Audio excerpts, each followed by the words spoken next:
Excellent.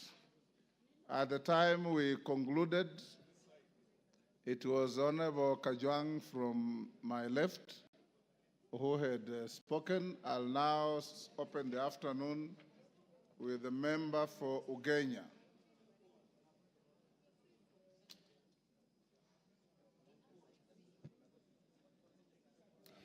Thank you so much, Mr. Speaker.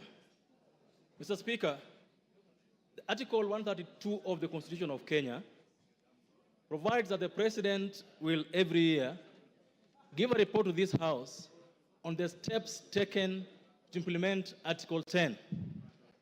Mr. Speaker, Article 10 is the soul of the nation. Article 10 is what the engineers would call the software of the country. It is what the doctor would call the heartbeat of this country.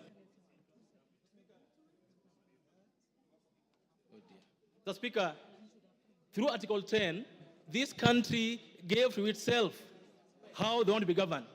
Mr. Speaker, Article 10 of the Constitution provides for us the map to where we want to go. Mr. Speaker, in the last 1.5 years, we've listened to and been treated to, Mr. Speaker, the Deputy President piercing with a sharp knife through the very heart of the nation. Mr. Speaker, when we went to give ourselves a new constitution, Mr. Speaker, we said tribalism, nepotism, corruption, Mr. Speaker, are our ills. And we said that we will entrench Article 10 and ensure that going forward, we live as a country together, united, Mr. Speaker. Mr. Speaker, for the last 2 years, the Honorable Gachagua has not only put a knife onto the back of our values and shared principles, but he's kept turning that knife, Mr. Speaker, to the level where if we allow him to continue being Deputy President, Mr. Speaker, we are going to risk the loss of the heart of this country, Mr. Speaker. Mr. Speaker, the move of this motion, the Honorable Mutuse, read what appears in Article 10, Mr. Speaker. Mr. Speaker, there is nothing to say about a person who believes that this country should only belong to one region, Mr. Speaker. It has to be clear today that we are not impeaching Mount Kenya. We are not impeaching the Kikuyu. We are impeaching an individual who has refused to follow the law every single day of his life. Mr. Speaker, Honorable Gachagua is the Deputy President of the Republic of Kenya, not the Deputy President of Mount Kenya, Mr. Speaker.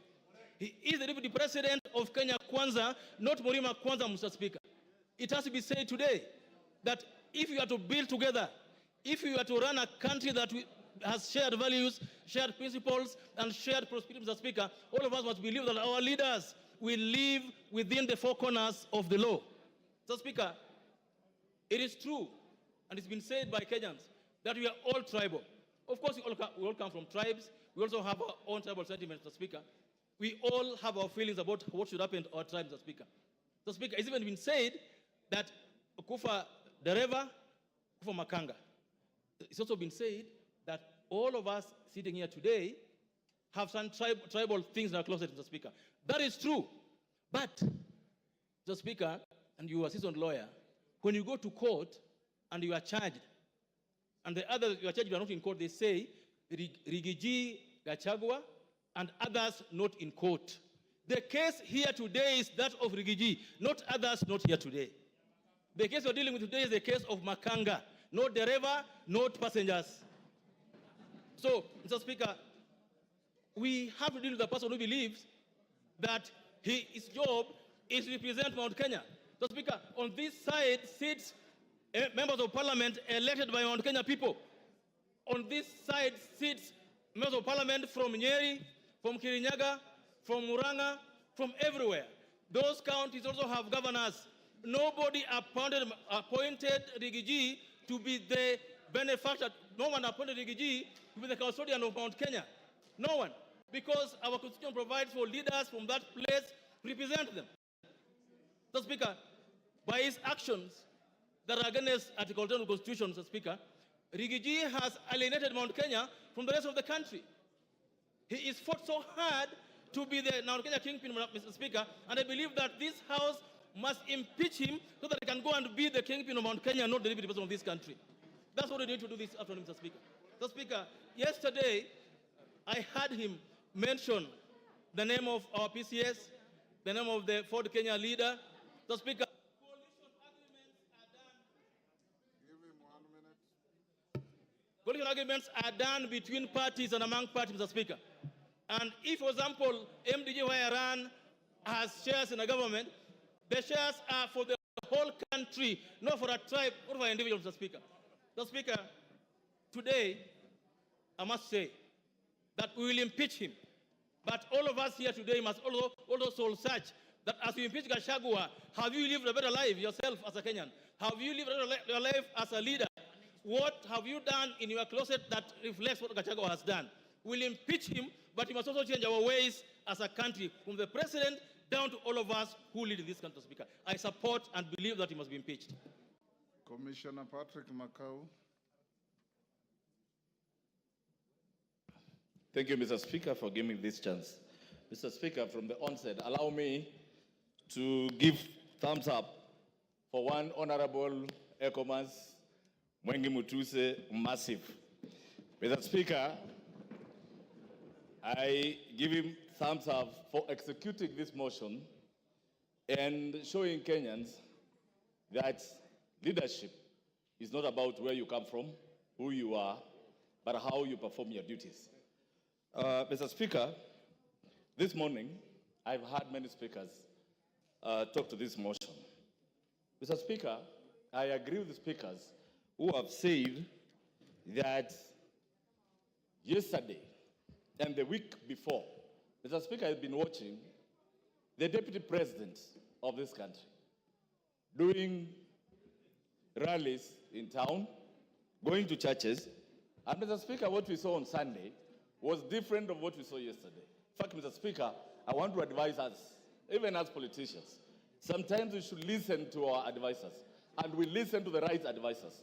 But Mr. Speaker, if I were to advise the Deputy President, yesterday's interview was his undoing, and he proved to Kenya that yes, all these accusations that are being leveled to him are really true. Mr. Speaker, I want to confirm to this House, one, despite Article 10, the Deputy President, who is supposed to hold the values of this nation, by uniting Kenyans, by fighting against corruption, by fighting against tribalism, he is the one who has championed tribalism through and through. Mr. Speaker, I want to tell you, as a member of Parliament Mavoko, I have spoken the word Kenya many times, more than the Deputy President of this country. All what I've been hearing is Murima, Murima, Murima, Murima, Murima. Mr. Speaker, today I want to tell Kenyans, I know Parliament has been prosecuted, and many words, we've been called names that we are an unperforming house. But today I stand here as a legislator Mavoko. Mr. Speaker, why am I charging the Deputy President to be a tribalist? Mr. Speaker, at one time, I listened to the Deputy President on national television saying that he reversed a cabinet decision to reverse the demolitions in Mathare. Why did he do that? He said his people were in Mathare and that he could not sit and see his people's houses demolished. Mr. Speaker, it reminded me when the people of Mavoko houses were being demolished. Personally, I went to him, and Mr. Speaker, I thought he could help me. But the words he used to me are unprintable, and I cannot speak them in this house. Mr. Speaker, today I want to tell him, those people that he was addressing, 30% of the houses that were demolished belong to those people of Murima. They belong to Kenyans. Mr. Speaker, I come from a constituency that is cosmopolitan. Today, as I stand here, Mr. Speaker, we have lost lives. We have had people whose properties had to be auctioned because they had gone for loans for those houses to build. Mr. Speaker, as a legislator, I humbled myself and requested and asked the Deputy President to intervene so that those houses, Mr. Speaker, a parcel of 4,000 acres, 325 acres, I requested him to have the 300 acres where the houses were seated, to have those people even pay to Portland. But the names he called me, Mr. Speaker, I cannot call them here. When I hear someone saying there are things which are not personal, Mr. Speaker, I want to tell them, those people elected me to represent them, and their pains are my pains, Mr. Speaker. Today, as I sit here, Mr. Speaker, the same deputy president came to Machakos, and he said the Kamba votes are very little, they cannot bring in a president. He went ahead and said the Kamba votes, Kitui, Machakos, and Makueni combined are less than 1 million.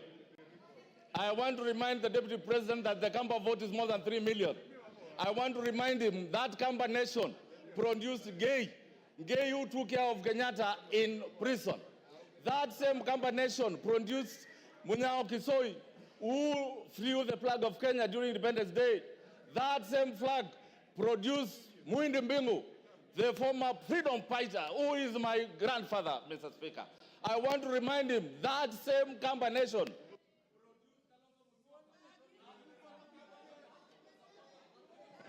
Give him 1 minute.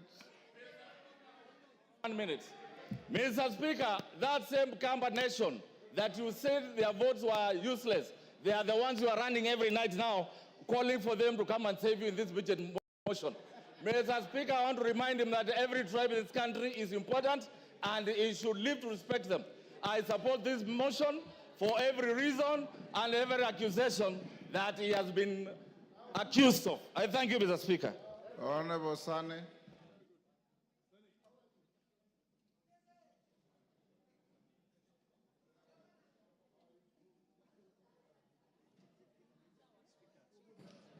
Mr. Speaker, before I want to bring out 3 assertions which are highly distorted, emanating from His Excellency, the Deputy President Gachagua.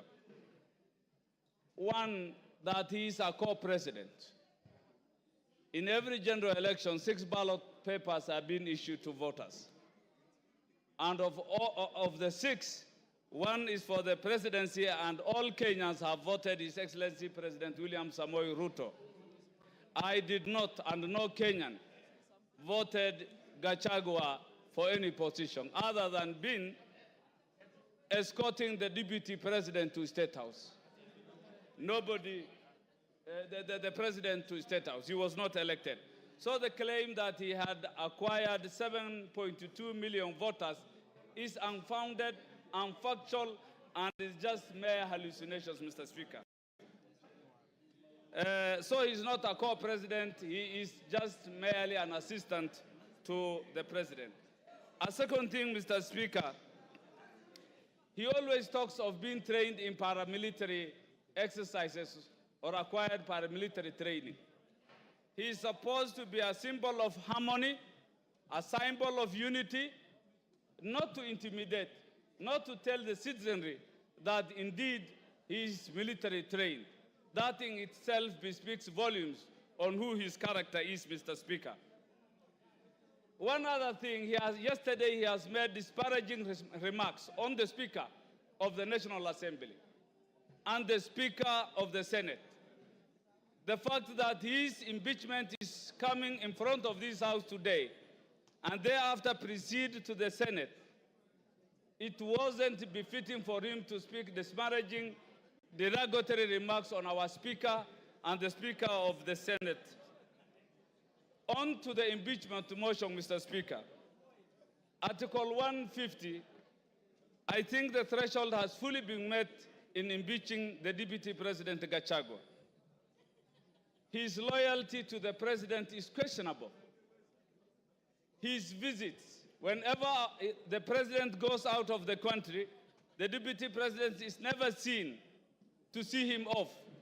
Whenever the President comes into the country, the second principle is always not available to receive the President. He gives press releases that contradict the President, talks too much, giving epithets that make our President, demean our President, projecting our President a liar on several occasions. Yesterday, all Kenyans have heard that it is His Excellency the President Ruto who taught me how to respond to civil servants, how to address intelligence officers like Nurdin Haji, like the CID officer Amin. That in itself depicts lack of respect for the presidency. Mr. Speaker, it is clear in our constitution that he is the second in command as espoused in Article 147.3 as read with 134. This he has failed. He has also shown massive erosion of the position of the executive, not being the assistant and showing the unity so expected of him, Mr. Speaker.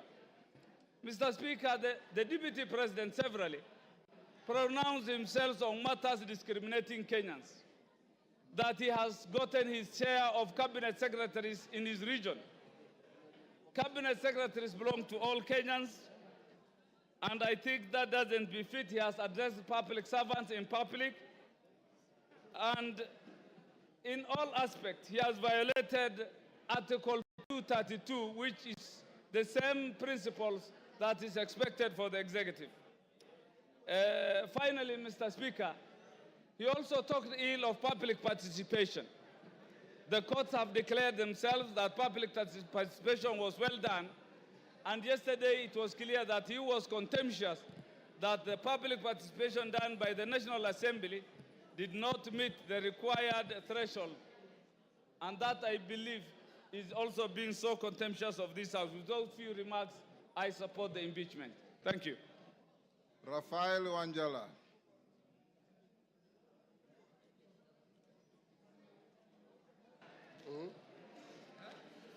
Thank you, Mr. Speaker, for giving me this opportunity to contribute to this important motion in this country.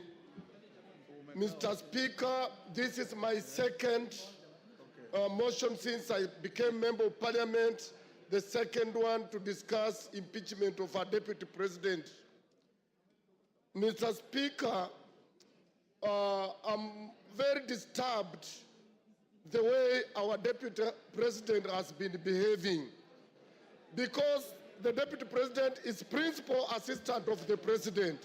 But always when the President goes out of the country, the guy recedes back to Murima, and then he starts asking Mr. President so many questions instead of running the country when the President is away. He's never available in Nairobi, except he's only available in his village, trying to ask Mr. President questions, and that, Mr. Speaker, has really annoyed some of us.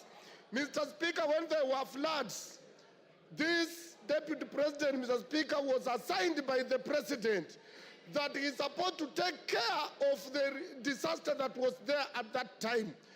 The man never moved from his home he had to other areas. He was never in Inyando, he was never in Budalangi, he was nowhere, and all the food he directed to his backyard. Mr. Speaker, I want to be very brief. Yes, Mr. Speaker, this Deputy President. Order, Wanjala, there's a point of order. Yes, Muya.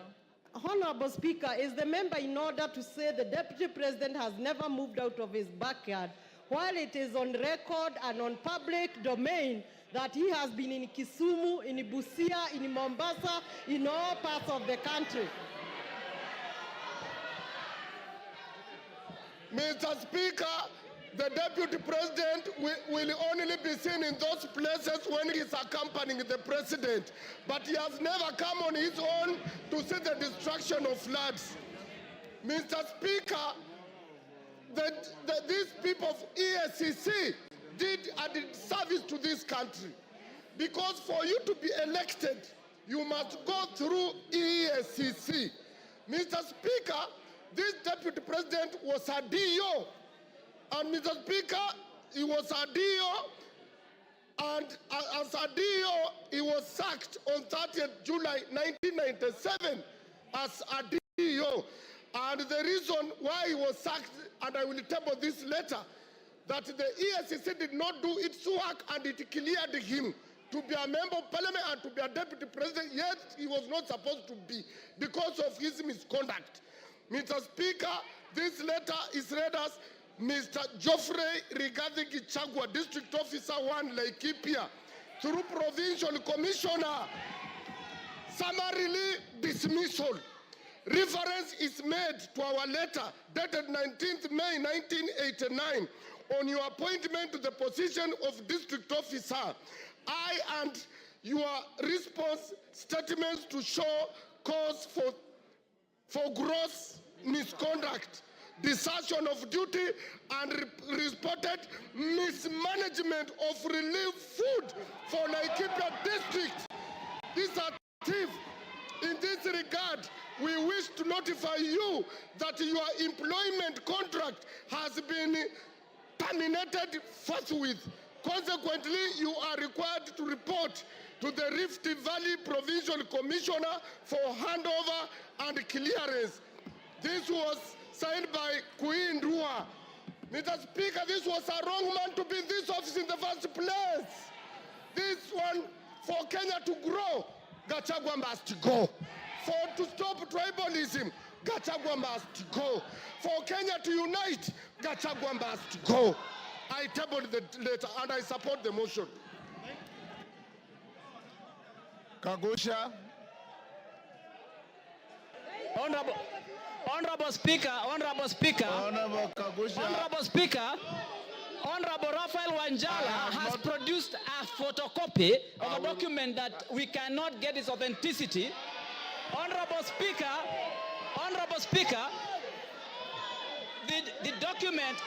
the document that Honorable Raphael Wanjala is referring to is not. Order, Honorable Kagusha. Order. Take your seat, Honorable Kagusha. Honorable Kagusha, first, from where you are sitting, you have not seen the document. Secondly, the Speaker is fully conversant with the rules of admissibility. And I'll look at the document and I'll direct you on how to use it. I thought I had given you an opportunity to contribute. You are going at a tangent that is totally unnecessary. If you want to contribute, that is what I had given you. If you are not ready to contribute, I give somebody else.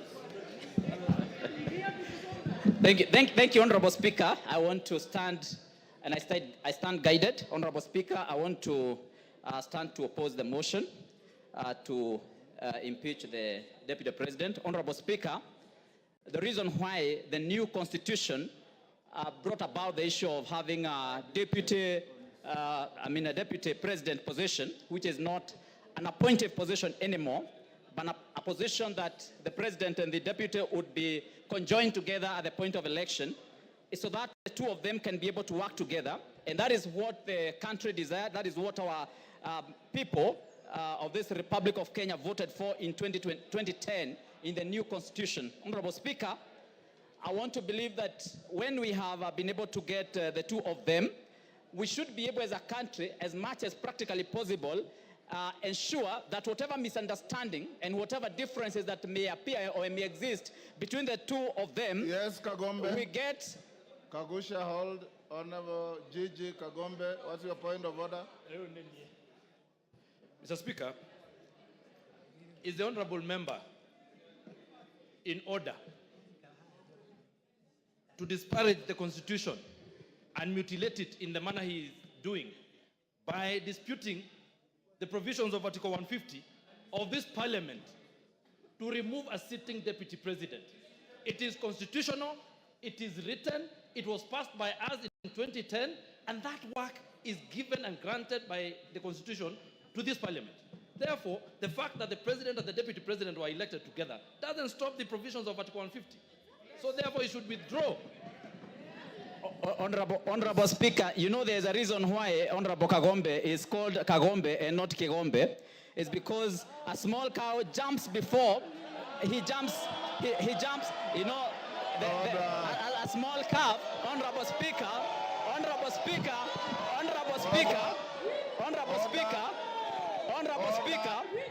you know. Take your seat. Order. Order, honorable members, order.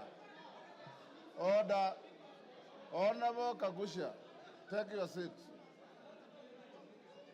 Order, honorable members, order. Honorable Kagusha, you are here the whole morning, and I did direct to the House. Order. Order. Order, Nabuin, take your seat. Honorable members, we have done very well since morning. This may be an emotive motion, but as leaders, leave your emotions at that door when you come to this house. And I want to encourage you, honorable members, Honorable Kagusha, treat your colleagues the same way you would want them to treat you. Don't make any disparaging remarks. Don't purport to misinterpret the meaning of the name of a colleague, because that's not your duty. We just withdraw and apologize to Kagombe and proceed with your contribution. Thank you, Honorable Speaker. Honorable Speaker, I want to withdraw the naming of Honorable Kagombe and apologize, Honorable Speaker. No. Honorable Speaker, I also hope that you have noted the Honorable Amombi has hit me with a bottle of water. Honorable Speaker, and that is unparliamentary. Is that unparliamentary that another honorable member should rule? Order. Honorable Amombi, did you throw a bottle? Take your seat. That is very unparliamentary. Take your seat. Amombi. Mr. Speaker, it's very bad that Honorable Kagusha can lie to this House. He is lying. Mr. Speaker, Honorable Kagusha is lying. Let him continue with the speech, but he should not lie in this House.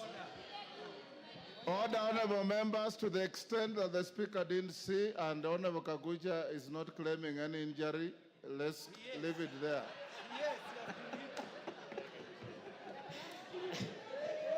Honorable Speaker, I am of the opinion we have a respectable gentleman by the name Henry Kissinger, and Henry Kissinger did state that the quest for peace and order has two elements that are sometimes treated as contradictory. He said that the pursuit of elements of security and the requirements of acts of reconciliation, if you do not and if you cannot achieve both of them, we will not be able to reach either of them. The road to diplomacy, Honorable Speaker, Henry Kissinger did say that may appear complicated and frustrating, but progress to it requires both vision and the courage to undertake that journey. Honorable Speaker, I'm of the opinion that when we have our two senior-most gentlemen in this republic having such kind of a disagreement or an issue that is a misunderstanding, we should seek the way of reconciliation. The way I see us doing now, we are just following on the issue of security. We are looking at the issues of removal, yet we are not pursuing a very important goal in this, and that is reconciliation. And for that matter, Honorable Speaker, I am of the opinion that we should seek a way that we can be able to bring the two gentlemen together. Honorable Speaker, you know that in the past we have brought an elder by the name His Excellency Obasanjo. We have brought Senator Kuhn from US. We have even had a gentleman by the name Museveni, His Excellency Museveni, who have in the past mediated when our two senior-most leaders in this country have disagreed.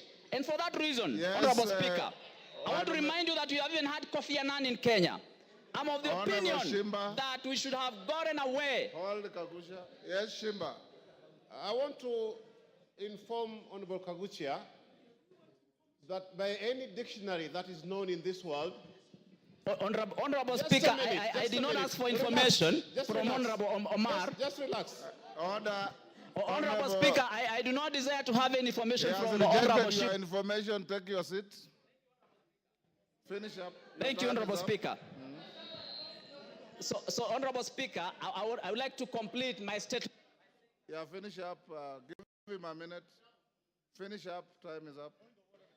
Give him a minute. Thank you, Honorable Speaker. I would just like to complete my statement by saying that I wish that as a country, we are able to come up with a mechanism in which we can be able to bring our senior leaders when they have a disagreement in such a way that they can be able to reconcile and agree. Because, Honorable Speaker, even when we open the Pandora's box of impeachment, Honorable Speaker, we are going to be opening something that we may not be able to contain. We are now likely to have many impeachments coming to this House because we have started something that, Honorable Speaker, sometimes we are not able to contain in coming days. Thank you, Honorable Speaker. He's off the floor, Junet, so you cannot raise. Mr. Speaker, I wanted to clarify that the matter before the House is not a disagreement of anyone. It is a motion that has been tabled by Honorable Mutuse that has 8 counts, 11 grounds.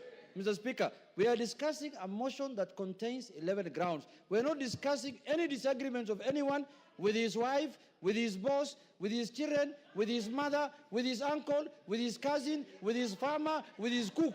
We are not discussing those things, bro. Mama Zamzam. Mheshimiwa Spika, na mimi niweze kuchangia mada ya leo ya kuweza kung'oa mamlakani naibu wa rais. Mheshimiwa Spika.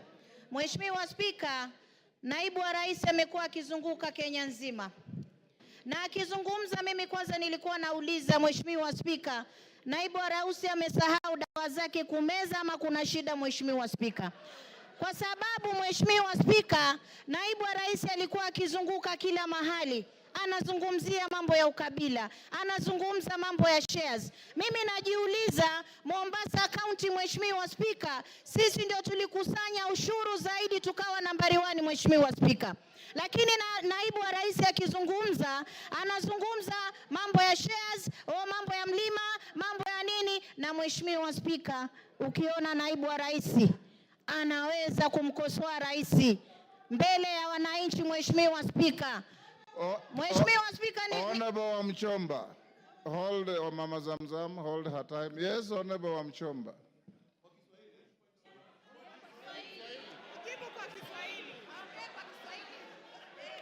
Order, honorable members, order, Honorable Wamchomba. Bwana Spika, nasimama kuuliza kama... Order, hold on. Which standing order has been breached? Cite the standing order. Point of information, clarification. Asante sana Mheshimiwa Mheshimiwa Spika. Has Spika. been breached. Mheshimiwa Spika. Clarification, Mr. Speaker. Mr. Speaker. Mr. Speaker. Mr. Speaker, I refuse. I refuse to be muted when I have something that I need the honorable member to clarify. The honorable member must clarify. Honorable Wamchomba. Order, Honorable Wamchomba. Hold your horses. Honorable Wamchomba. If you want to, you know the rules. Order. Honorable Wamchomba, you know the rules. If you want to inform a member on the floor, the member must accept your information. She has said she doesn't want. Under what standing order? Mr. Speaker, the honorable member has talked about that Mr. Deputy President alisahau kunywa dawa. Tungetaka kujua ni dawa gani ambazo mheshimiwa anaongea juu yake. Na kama hizo dawa, na kama... Mama Zamzam, endelea. Mheshimiwa Spika, wajua ndio makosa ya kupatia mabubu kuzungumza Mheshimiwa Spika.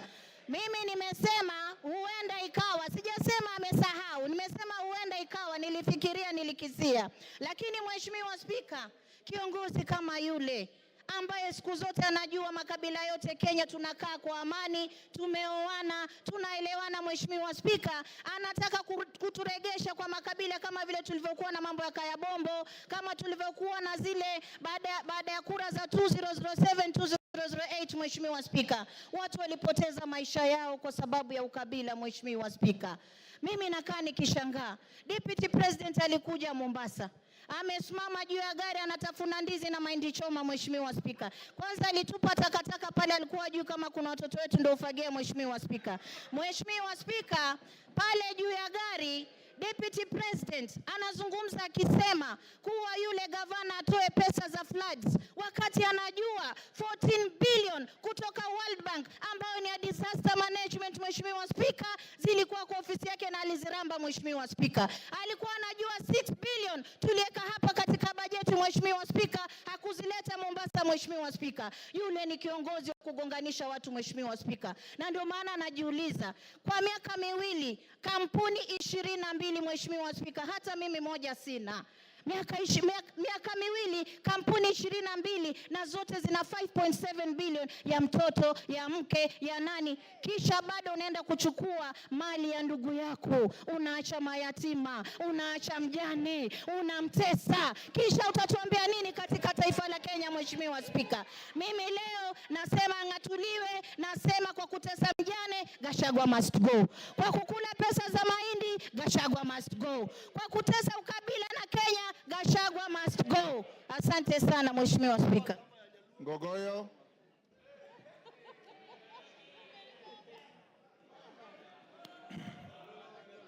Thank you, Mr. Speaker.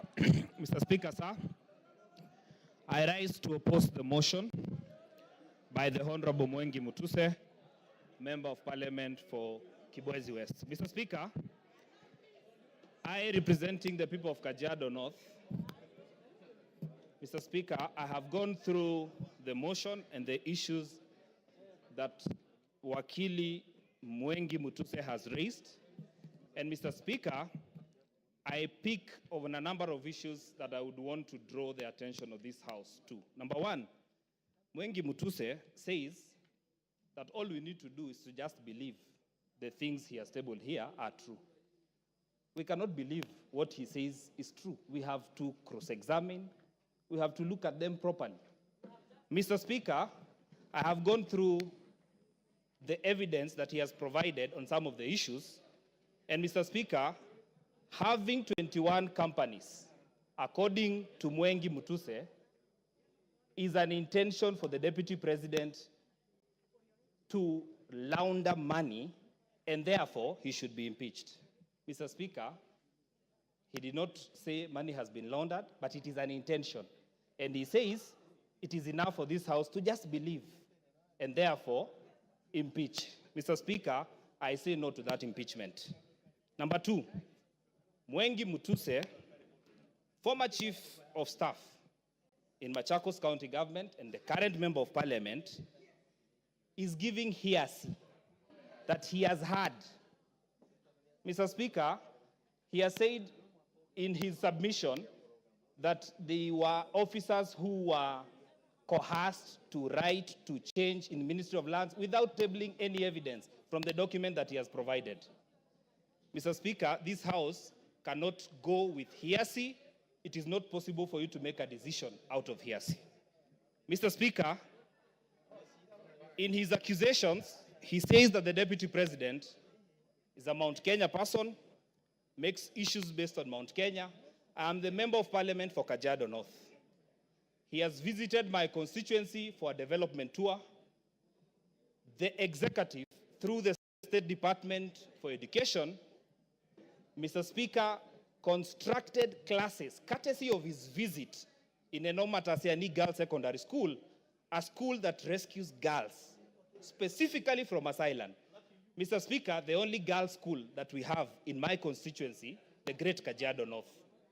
Mr. Speaker, Mwengi Mutuse did not mention such issues, but he says, according to him, the Deputy President coerced, did 1, 2, 3, and Mr. Speaker, he wants to say that we just need to believe. Mr. Speaker, impeaching the Deputy President of the Republic of Kenya needs more evidence than what he has provided. I find this to be very shallow, and Mr. Speaker, maybe in the words of the Chief Justice, this is hot air, in my opinion, Mr. Speaker. Mr. Speaker, I have found very respectful submission from lawyers in this house. Yes, Mama A Zamzam. majority of What's them. your point of order Mheshimiwa, and point what's of order standing number order? 87, Mheshimiwa Spika. Mimi nataka nimjuze mbunge mwenzangu kuwa huyo alikuwa Naomba nisijuzwe, naomba nisijuzwe. hapana, Naomba nisijuzwe. She is on a point of order. Mheshimiwa Spika, nataka atoe statement of fact. Mheshimiwa Spika, huyu mbunge aliyoko hapa, hata kama alikuwa akifanya kazi county hapa, amekuja ni mbunge na ametoa motion hapa. Mheshimiwa Spika, na mimi nataka nimwelezee mbunge kuwa wasema kule wanaosema kufa abiria, kufa conductor, kufa dereva, huyu conductor ameweza kupickpocket maabiria wote, hawana chochote. Mheshimiwa Spika, kwa hiyo aende tu nyumbani. Mheshimiwa Spika.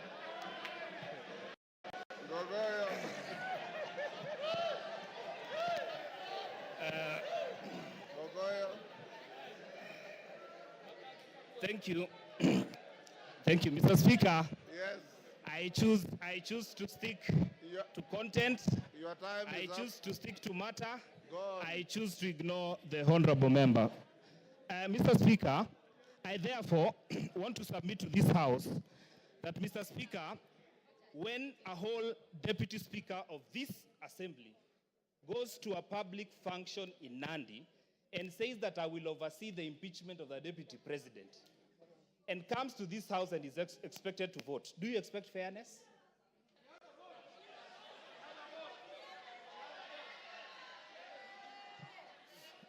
Your time is up. Give him 1 minute. The deputy speaker spoke to that. Thank and you. She has a vote, unlike the speaker. Yeah, but Mr. Speaker, I just want to say And she that will I not find... preside on these proceedings. Okay, because I respect you, Mr. Speaker, I will not engage on that matter. Therefore, Mr. Speaker, I want to submit that Ngogoyo Onesmus Nguro, Member of Parliament for Kajiado North, says no to the impeachment of the Deputy President of the Republic of Kenya. Member for Taveta. Member for Taveta.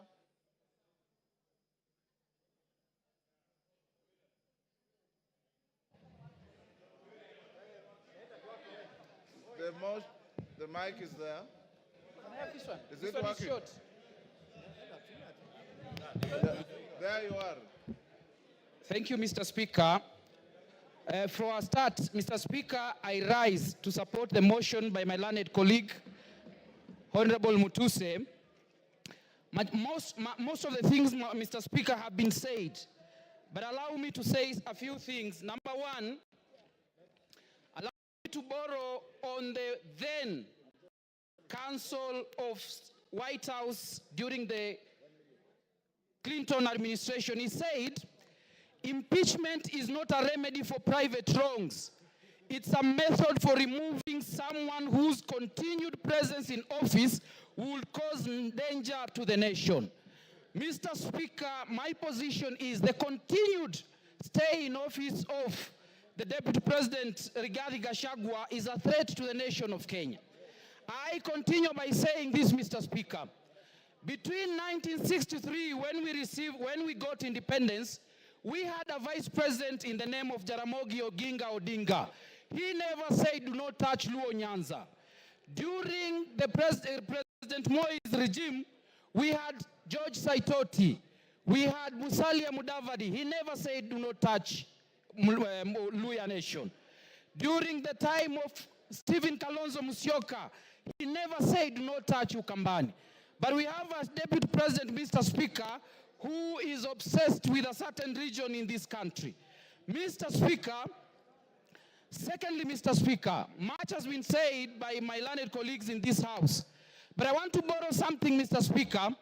Article 145 of the Constitution provides for reasons for impeachment of a deputy president and the president. The case of this, during Sonko's impeachment, the Supreme Court laid certain guidelines and said that the question as to whether or not there is a violation of a constitution should be guided by certain principles. Number one, whether there is interference with the constitutional functions of the legislature and the judiciary. my submissions is that the utterances of the Deputy President in relation to his cases in court is interference with the constitutional functions of the legislature and the judiciary. Another ground that has been given in determination as to whether or not there is a violation of the Constitution is whether there is an abuse of the Code of Conduct. Mr. Speaker, my argument is the constant pronunciation by the Deputy President that divides the country in terms of regions and tribe is an abuse of Code of Conduct and is a ground for impeachment. Another criteria given is the disregard and breach of fundamental rights of the Constitution. Mr. Speaker, I want to say this. In Taveta, where I come from, there are two minority tribes. There is the Taveta tribe and there is the Pare tribe, with the minority tribes in Kenya. Article 56 of the Constitution says that the state should do everything within its means to ensure that marginalized tribes in Kenya are protected. Mr. Speaker, the pronouncement of the Deputy President about a certain region without considering the Tavetas of Taveta or the Pares of Taveta is a violation of fundamental rights and freedom as guaranteed by Article 56 and is a ground for impeachment. Very lastly, Mr. Speaker, I want to say this. Even in Taveta, there are Kikuyus. So if we constantly obsessed of Mount Kenya, who will speak for the Kikuyus who live in Tavetas? And that is why I'm saying, Mr. Speaker, because of the obsession of Mount Kenya, because of obsession of a certain region, Rigathi Gachagua must go.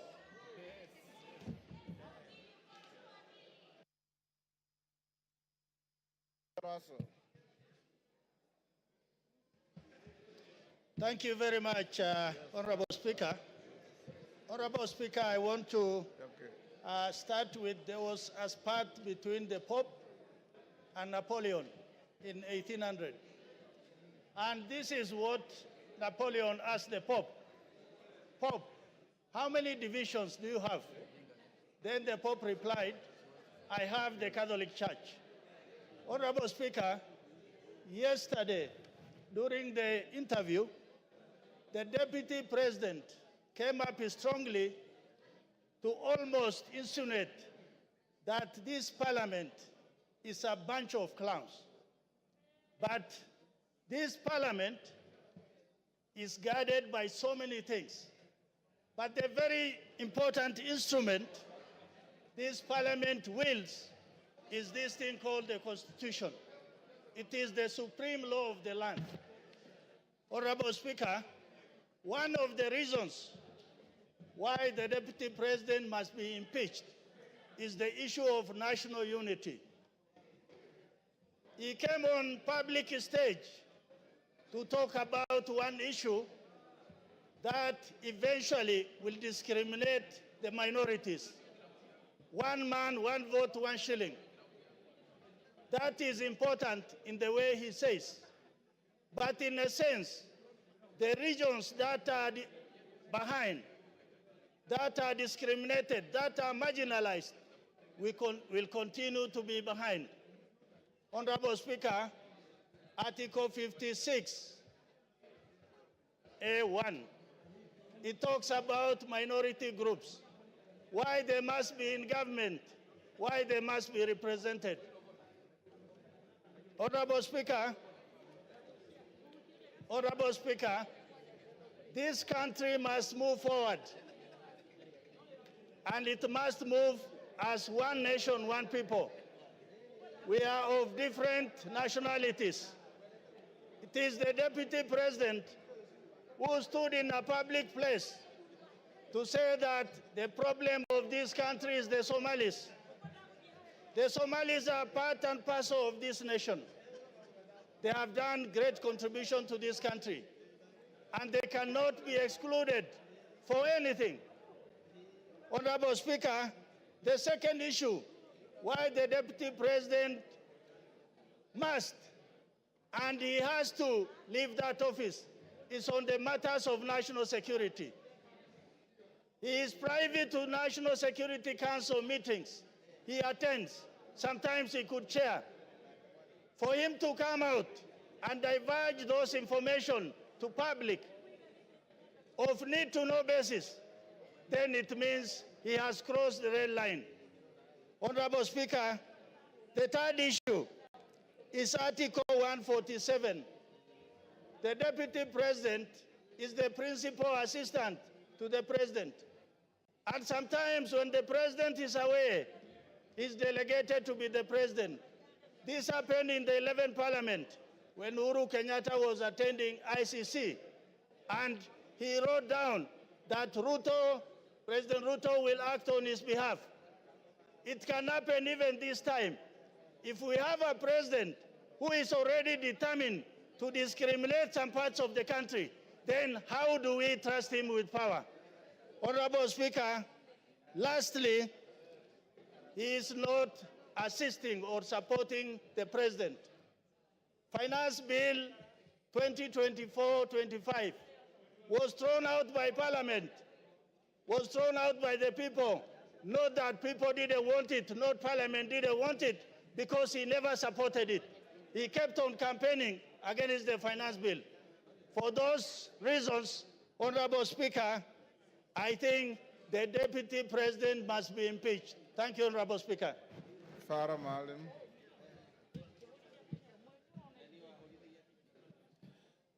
Mr. Speaker, I want to weigh on this motion.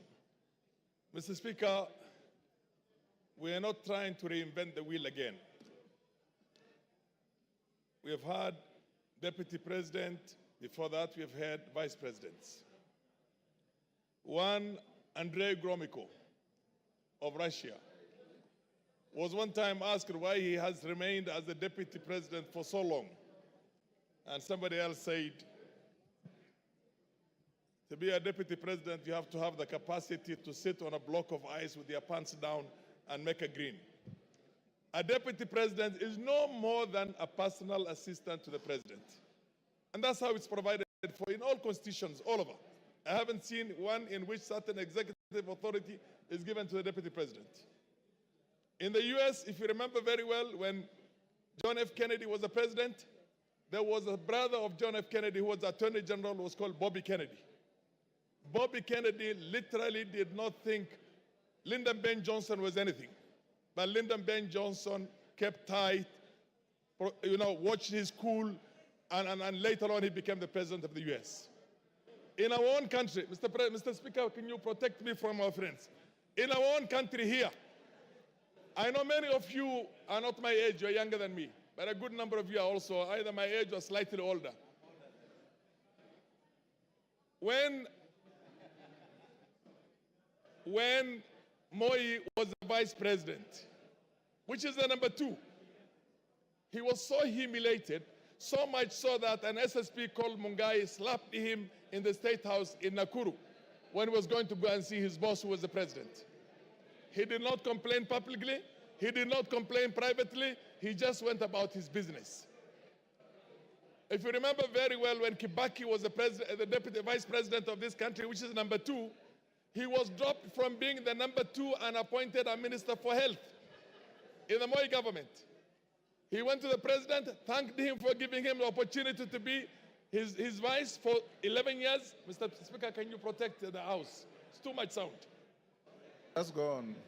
He thanked him for giving him an opportunity to serve as his assistant or as the vice president for 11 years and took up his job as the minister for health with a gusto and did a fantastic job as one of the best health ministers we've had in this country.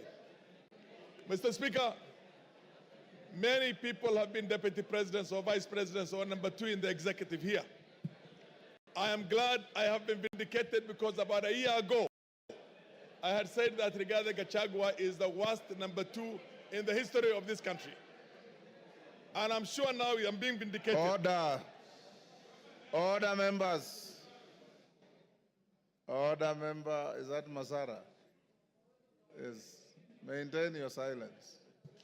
Carry on. I said exactly 1 year ago, Rigathi Gachagua is the worst number 2 in the history of this country, whether a vice president or a deputy president.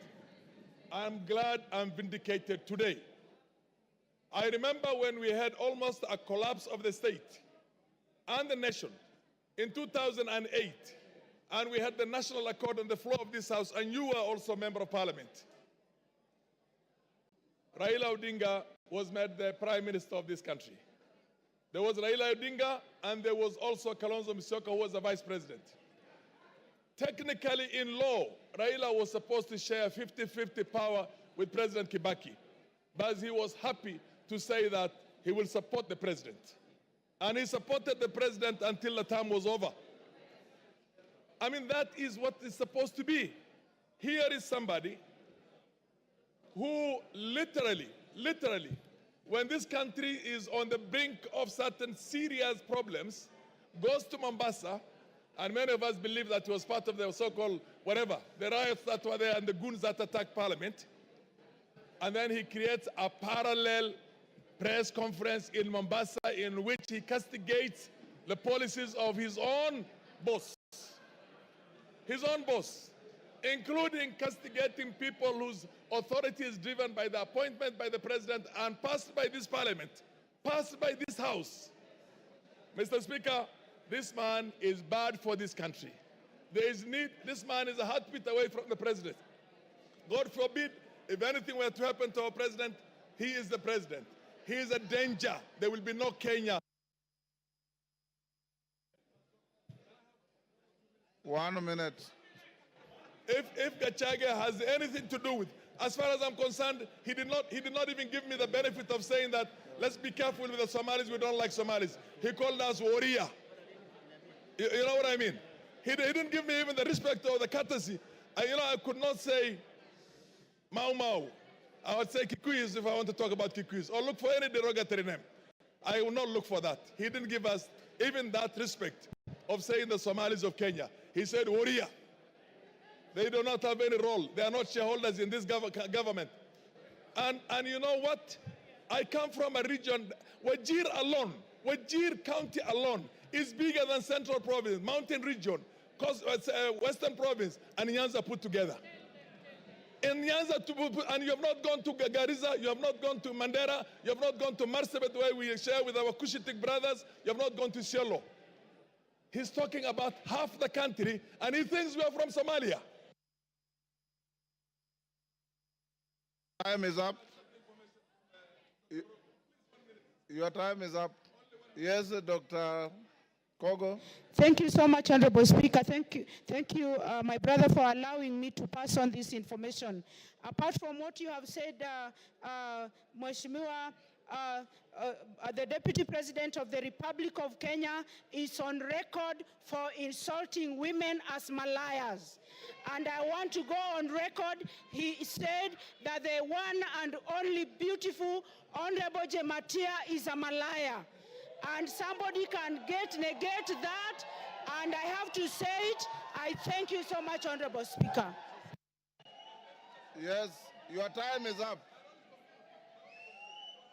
Give him 1 minute. Okay, yeah, 1 minute. Mr. Speaker, Speaker. Yes. This country belongs to us all. This country belongs to all of us. If you try to marginalize me, and tomorrow I take up arms and decide to fight that, do you think there will be Kenya? Do you think 100,000 Somalis taking arms, there will be Kenya? Or 50,000 Turkanas? Or Sabaots? Or Pokots? This man is playing with this country. We shall not have stability, Mr. Speaker. We must have a country in which we all feel that we are loved and we are equals. Equals! Mr. Speaker, I support this motion of impeaching Gachagua. Let's do it the fastest possible, and we should never have somebody like him in future in any position of leadership. Mr. Speaker, we are all equals in this country. There's nobody who's more equal. We fought for independence. All of us fought for independence, although some will want to try and hide the... Your time is up. Member for Turkana at the back. That is who? Emade. Emade. Thank you, Honorable Speaker. I want to just give some comments on the same. Honorable Speaker, when the Deputy President was being sworn in at Kasarani. I only knew him as a personal assistant to the former President Uhuru. And after he spoke and he sat down, I was seated close to Honorable Kiborek. I told Honorable Kiborek that this is not going to be a good person. From the analogy that formerly he was a PA to the former president, and the manner in which he spoke to me was in the contrary. I just said that when he was being sworn in, I didn't know him. The only thing I knew about him was he was a PA. Now, the chicken have come home to roast. And Honorable Speaker, I want to say that I support his impeachment the same manner in which over 92% of my constituents in Turkana Central have agreed that we do the impeachment. Honorable Speaker, the impeachment is in two parts. There is the anti-corruption part of it, and there is the ethical or the ethics part of it. I want to speak on the ethics.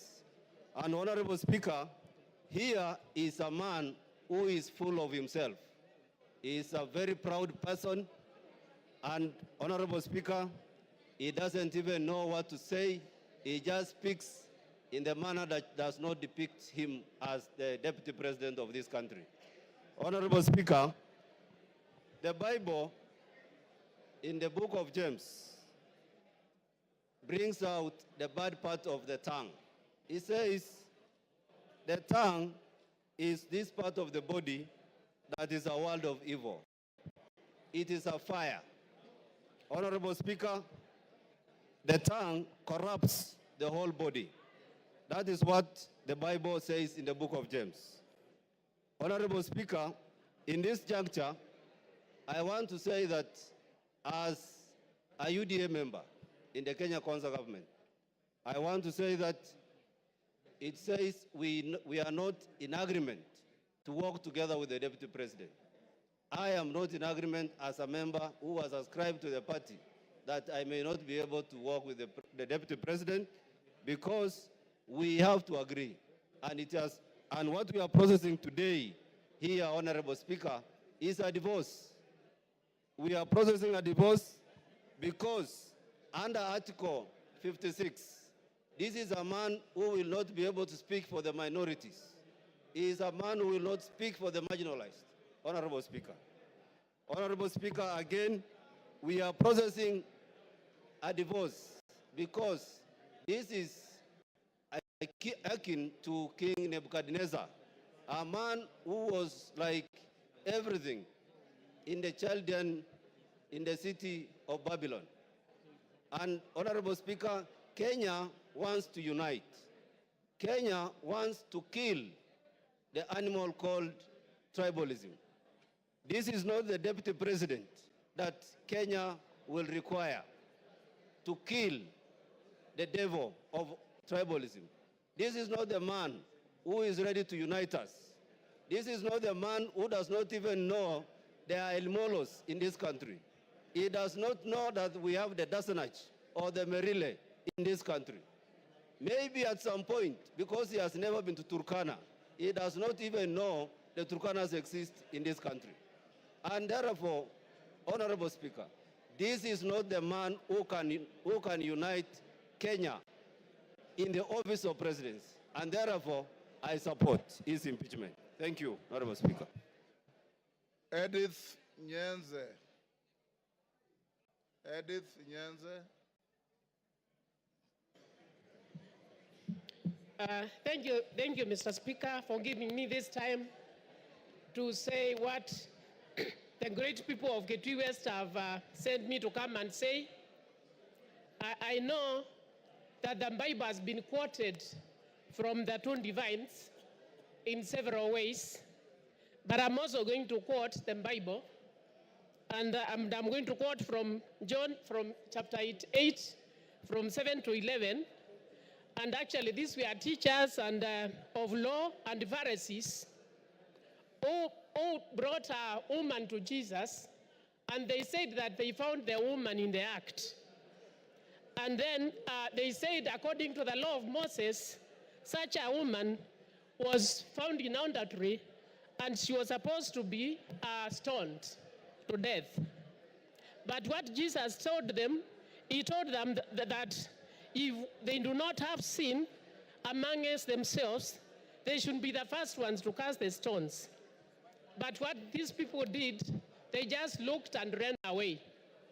So, Mr. Speaker, I'm saying this scripture actually highlights the importance of forgiveness and mercy, and challenges the self-righteousness and hypocrisy.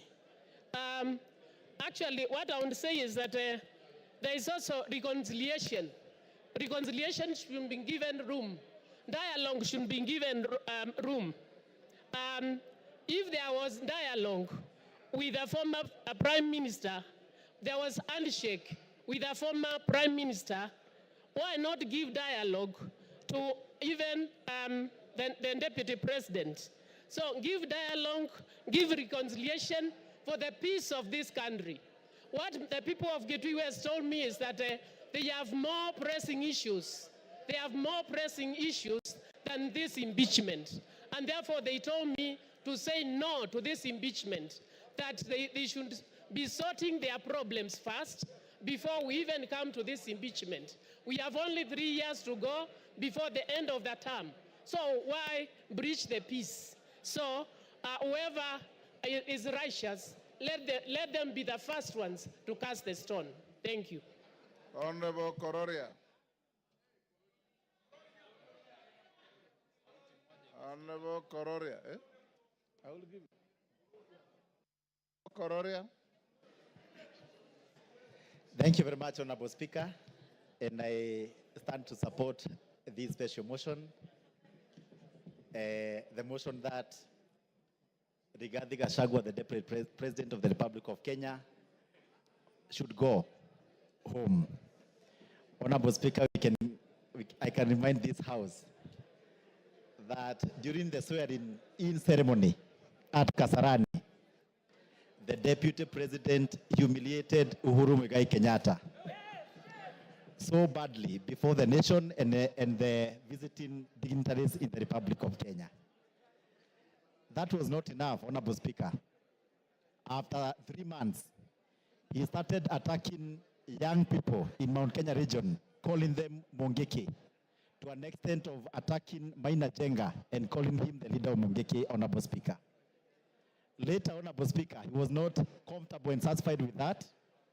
He went ahead to refer to the members of parliament from Mount Kenya region as Gakonia and Kunda Gotome and Komeras, Honorable Speaker.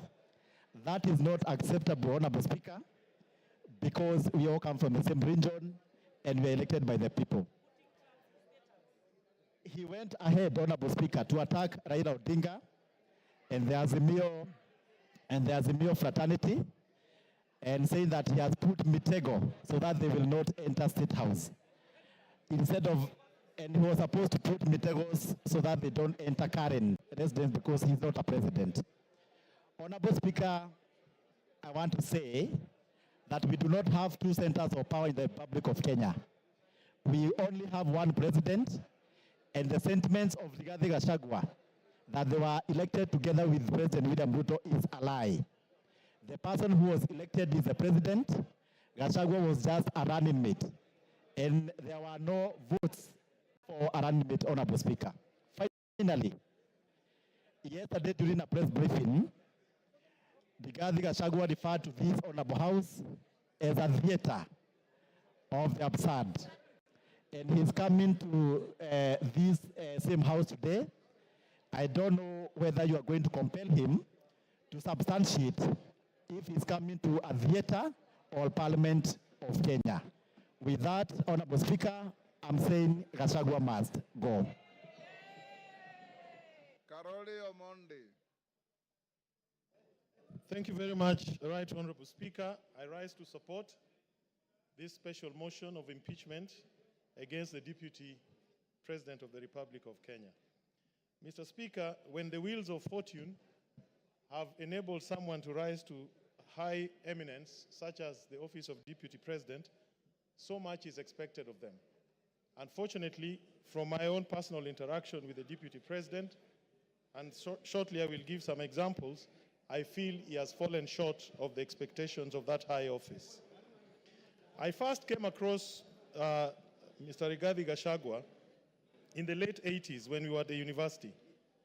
And as a matter of fact, he was ahead of us, and I think he was heading one of the district student organizations. He had cleared university, but he had not exited. In other words, he had become a pirate. That was the terminology we used then. He was residing in some place called State House Residence. And what I used to hear about him was not very impressive.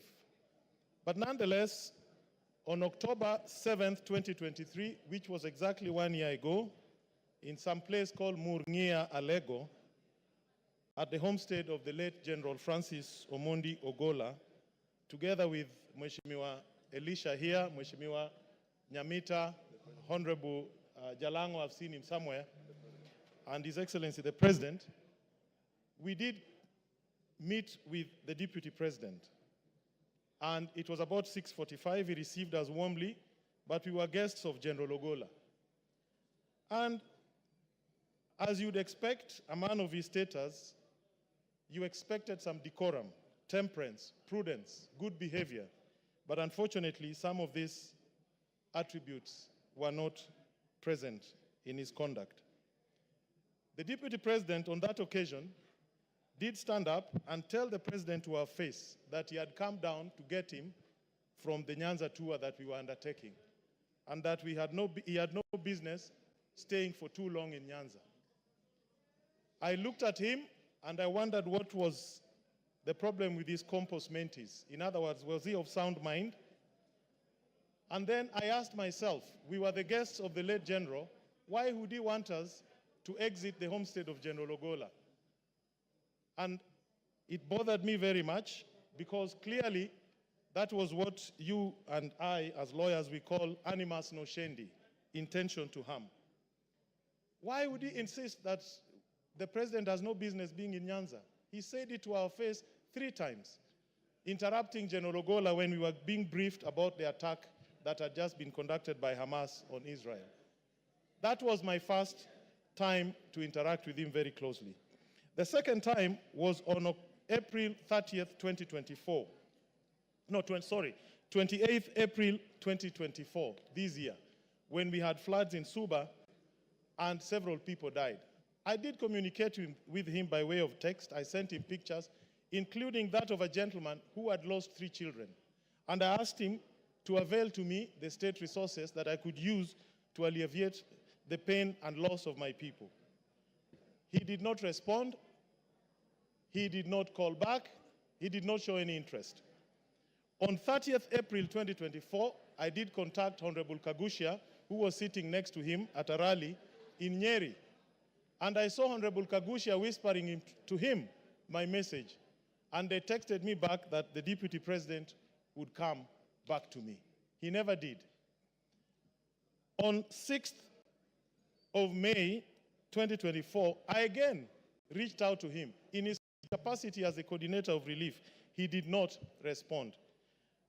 I support this motion, and I want to say this.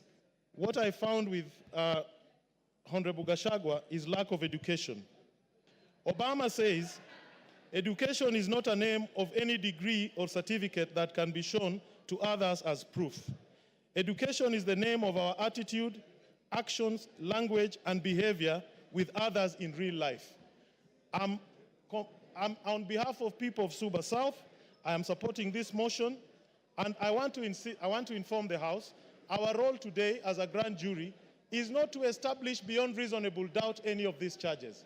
Our role is very simple. Our role is to say we have found triable issues, frame the charges, leave that trial to the Senate. And once we do that, we shall have discharged our duty. Mr. Speaker, I fully support. Thank you. Your time is up. Kanjori.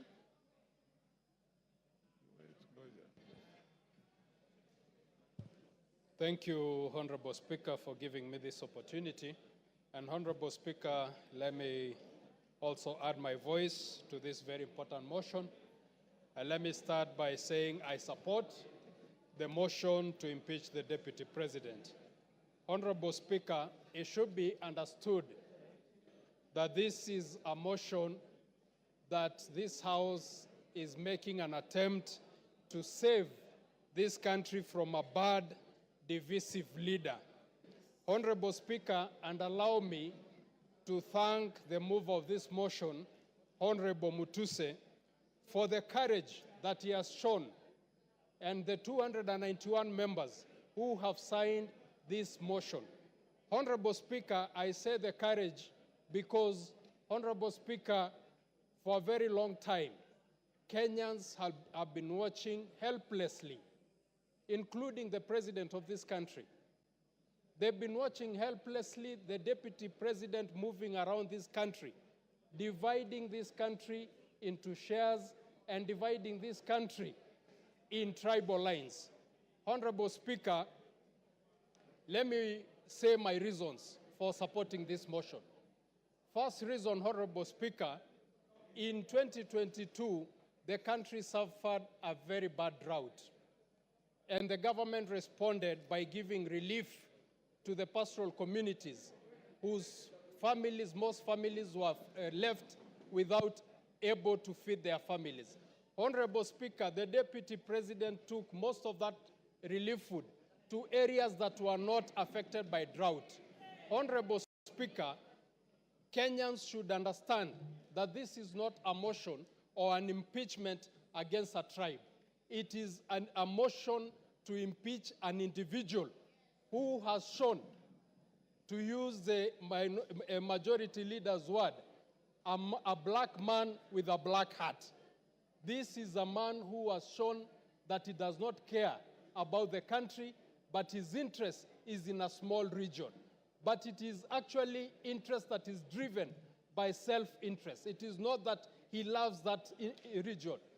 We have seen that what he has amassed wealth for himself and not for the region. So, Honorable Speaker, I support. Thank you.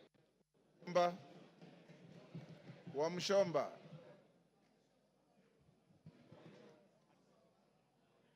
I thought you normally sit this side. Thank you. Yes. The temperatures there are too high. Mr. Speaker, go ahead.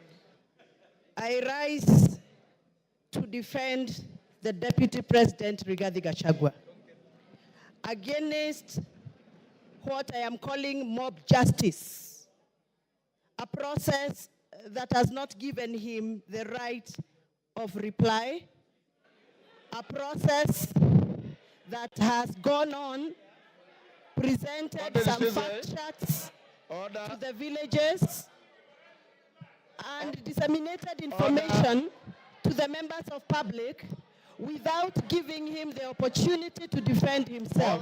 Hold your horses, Wamchomba. I was consulting with KJ. I didn't hear what you said. Can you repeat?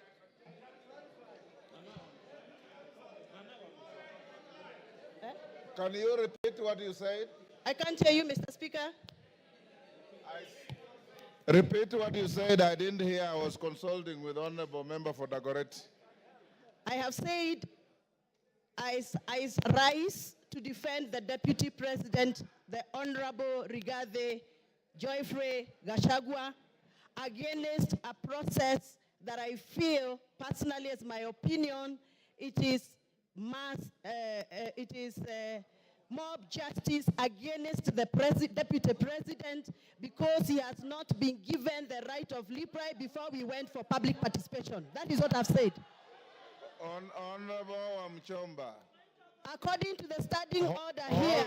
Honorable Wamchomba, that is neither factual nor legal because the Deputy President is appearing before this House at 5. So be factual. Mr. Speaker, yes. Please allow me to execute my point, and you can guide. Procedurally, Mr. Speaker, the fact sheets that were distributed in our constituencies had allegations that were read out to members of public as facts. So to me, the fact sheets that were distributed in our constituencies were fact sheets that were communicating facts. But from where I come from, Mr. Speaker, what was typed in those papers was not factual and needed to be interrogated. And I'm glad that the Deputy President is appearing in an hour's time here to come and clear the air. Mr. Speaker, before I defend and I give my submission, I request you to allow me to refer to the Standing Order number 91 on responsibility for statement of facts. A member shall be responsible for accuracy and facts for whatever allegations that comes and disseminates from this House. Mr. Speaker, this morning we were watching video clips on our television in this House. Those video clips that were played in this House were reported speeches that were reported from various media houses in this country.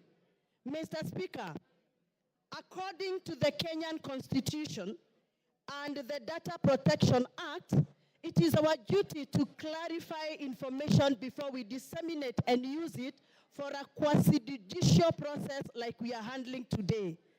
Mr. Speaker, I would want your guidance whether those media clips that were used this morning in the floor of this House by the mover of this motion, whether those media clips were qualified to be used in this process of impeachment.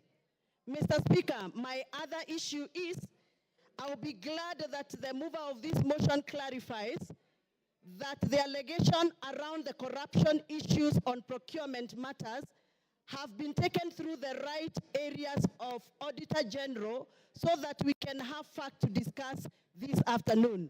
Otherwise, according to me, the allegations that have been tabled by the mover of these motions are mere mudslinging, they are hearsay, they are gossips, and they must stop. And Mr. Deputy President must continue working for this country with all the energy, with all the labor, and with all the love that he has had. And those that feel that Mr. Deputy President has been biased into Mount Kenya politics, please forgive us, but we must tell you, everybody has their home. The Deputy President comes from Mount Kenya, and every good thing starts from Jerusalem. Even Jesus had to start his good work from Jerusalem.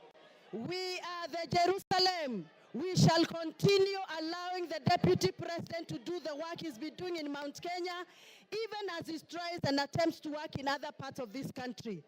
I have personally escorted the Deputy President in other areas outside Mount Kenya. I know Mr. Deputy President has tried. It is barely 2 years before Mr. Deputy President continues with this work. Please allow him space to work. 2 years are not sufficient. Even for the members in this House know very well, they have also not been able to do what they promised their voters during campaigns. We are all elected members here, and we know we made pledges, and 2 years are not sufficient for anybody to use that as a basis to judge anybody on the performance. I support that the Deputy President be given the opportunity to serve this country, and those that are attacking the Deputy President for working on behalf of the Mount Kenya region, they must also accept that everybody has a village where they come from, everybody has a home where they come from, and every good thing starts from Jerusalem, just like Jesus Christ did. Asanteni sana, and I refuse. The Deputy President is going nowhere. He's going to stay here to serve us as we gave him votes. Thank you very much. Thank you, Speaker. Thank you, Honorable Speaker, for giving me this opportunity to contribute to this very important motion. Mr. Speaker, an English saying goes that a sheep lives its entire life afraid of the wolf, only to be slaughtered and eaten by the shepherd. To the people of Mount Kenya, you know we are farmers. You know we have tea, we have coffee, we have milk, and that is the food crops that we rely on.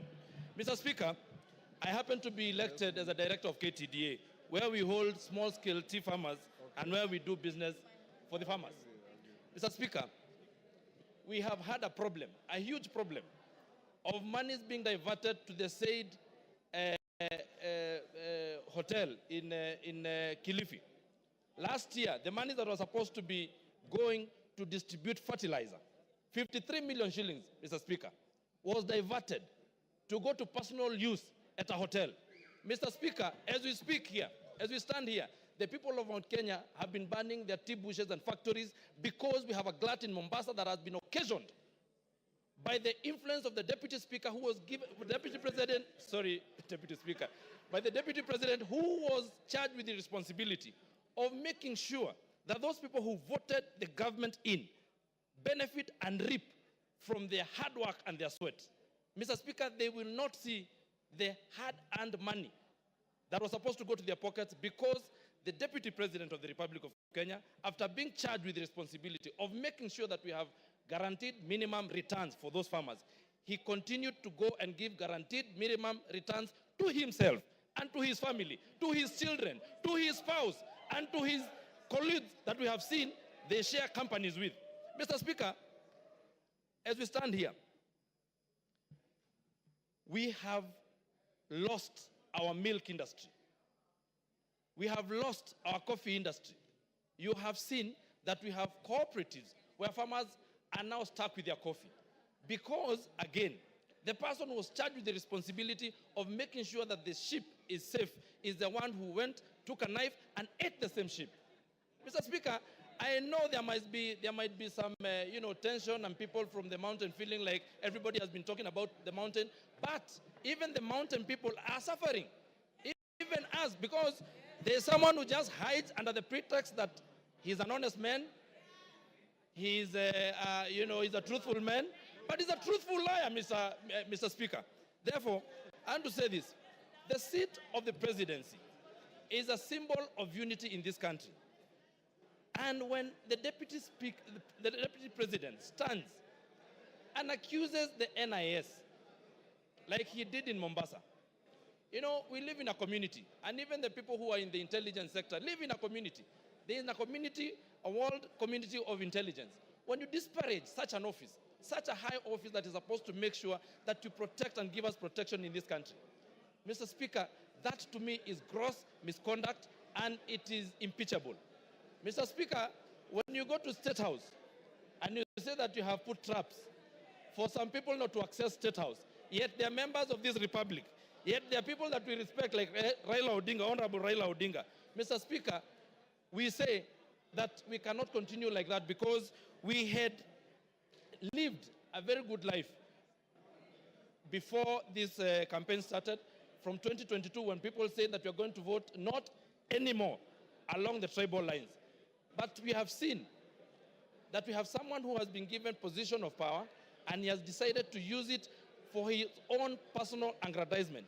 Mr. Speaker, the people who are watching the interview yesterday, they sat and asked, how is it that the people who are of age and people who've been doing business have not been able to access 600 million shillings in a bank? How many business people here have accessed 600 million shillings and what is their collateral? Mr. Speaker, you have had the deputy president lying in front of the television, saying that he has gotten this wealth from his brother, yet we know his brother has his heirs who are his sons and his widow, and those people are crying in Nyeri. The same way, people who are my members of parliament, my constituents like Uhuru Muigai Kenyatta, is crying. His goats were eaten the other day in Roiro, and he's the one who sanctioned the eating of his goats. In fact, he then comes and lies to us that he has apologized to the president, to the former president, who is not in the country. Your time is up. Ken Chonga. Ken Chonga. Asante mstahiki Spika kwa kunipatia nafasi hii nichangie mswada huu ambao uko mbele ya bunge. Mstahiki Spika, mimi sijaokoka na nimesikia wenzangu kila wakichangia hapa wanataja sehemu fulani fulani za Biblia ambazo kwamba zinaambatana na matamshi ambayo wanataka huko yazungumza, lakini kwa kwamba kweli kuna mbinguni na kuna ahera, nafikiria Rigathi Gachagua atakuwa kuni za kuchoma ambao watachomwa. Na kisa na sababu mstahiki Speaker ni uongo ambao kwamba Deputy President ameujaza katika matamshi yake. Jana jioni nilichukua muda wangu mstahiki Speaker kumsikiza hoja ile ambayo kwamba alikuwa anaizungumzia. Ninashukuru kunipa nafasi hii kwa sababu mmoja kati ambaye aliguswa pale ni mimi. Mimi nikiwa mbunge wa Kilifi South ama Kilifi Kusini, ile hoteli ya Gachagua pale mahali imejengwa iko eneo bunge langu mimi. Na yale aliyozungumza bwana Deputy Governor jana ulikuwa ni uongo mtupu. Sorry, Deputy President. Kitu cha kwanza mstahiki Speaker, wakati King Charles III alipokuja ndio aende atembelee kule chini Kuruwitu, alikuwa amekuja kwa mwaliko wa Kuruwitu Conservancy CBO. Na wakati alipofika kwa Kuruwitu Conservancy CBO, mkutano ule haukuchukua zaidi ya dakika 30, akaenda Vipingo Ridge. Ile barabara ambayo kwamba aliomba kwamba itengenezwe kwa sababu angetaka kuhifadhili Vipingo Kuruwitu Conservancy, ile barabara haipitiki. Lakini Deputy President akaona amepata nafasi nzuri sana. Ile barabara baada ya kwamba iende kwa Kuruwitu Conservancy, akachukua ile barabara akaijenga, akiipeleka kwake hotelini, imeshia pale kwa hoteli yake. Na ninaongea kwa sababu mimi pia nimejenga hapo. Bwana Deputy President alisema kwamba watu waliomba hiyo barabara ijengwe, kulikuwa na public participation. Ni kweli kabisa tuliomba ya kwamba barabara ile ijengwe, lakini hii kwamba ni uhusiano wake yeye na wenyeji wa Kuruwitu, kwamba ni uhusiano ambao ni mzuri, wanaelewana, na kwamba hata mbunge eneo hilo anajua. Mimi nasema ashindwe katika jina la Yesu. Siyajui hayo. Sikuhusishwa kuhusu barabara ambayo alimepeleka kwa hoteli yake. Tatu, bwana Speaker, Mheshimiwa Speaker, Deputy President alisema ya kwamba barabara ile inafaidi watu wengi sana ambao kwamba wanaishi maeneo yale. Akataja kwamba kuna Vipingo, Shariani Secondary School. Mimi ninajua mahali Shariani Secondary School ipo, wala haifaidiki na ile barabara. Akataja kuhusu Shariani Primary School. Shariani Primary School ukitaka kuaccess unaipata kwa hiyo main highway ya kutoka njia panda ya kutoka Mtwapa kuelekea Kilifi na kuelekea Malindi. Kusema ukweli kabisa, yale aliyokuwa nazungumza kuhusu wekezo ule ni wa uongo. Tatu, ile nyumba ambayo kwamba ilikuwa ni ndugu yake, sisi tulijua toka ilipokuwa zamani. Na ukweli kama utafatwa, itabainika wazi ya kwamba bwana Deputy President aidha awe alinunua kutoka kwa ndugu yake ama awe amemwibia ndugu yake. Ni jambo la kuhuzunisha. Akisema ya kwamba mali ile yote ambayo iliachwa, yeye ameachiwa percentage fulani kubwa kushinda wale watoto. Kama ukweli si uongo, basi si anasherehekea kifo cha ndugu yake. Ni nani mwenye akili zake timamu? Nilipeleka public participation Kilifi South, 95%.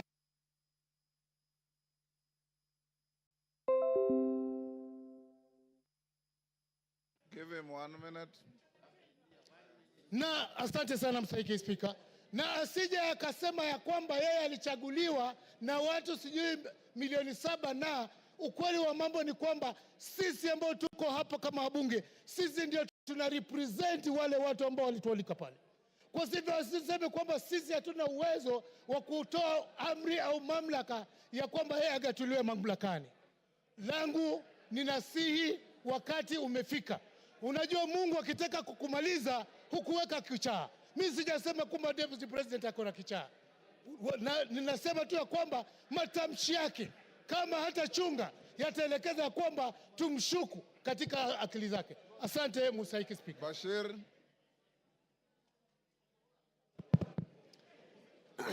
Thank you, Honorable Speaker. Honorable Speaker, from the onset, I want to make it clear that I support this special motion by Honorable Mutuse. Honorable Speaker, there are 11 counts as contained in this special motion.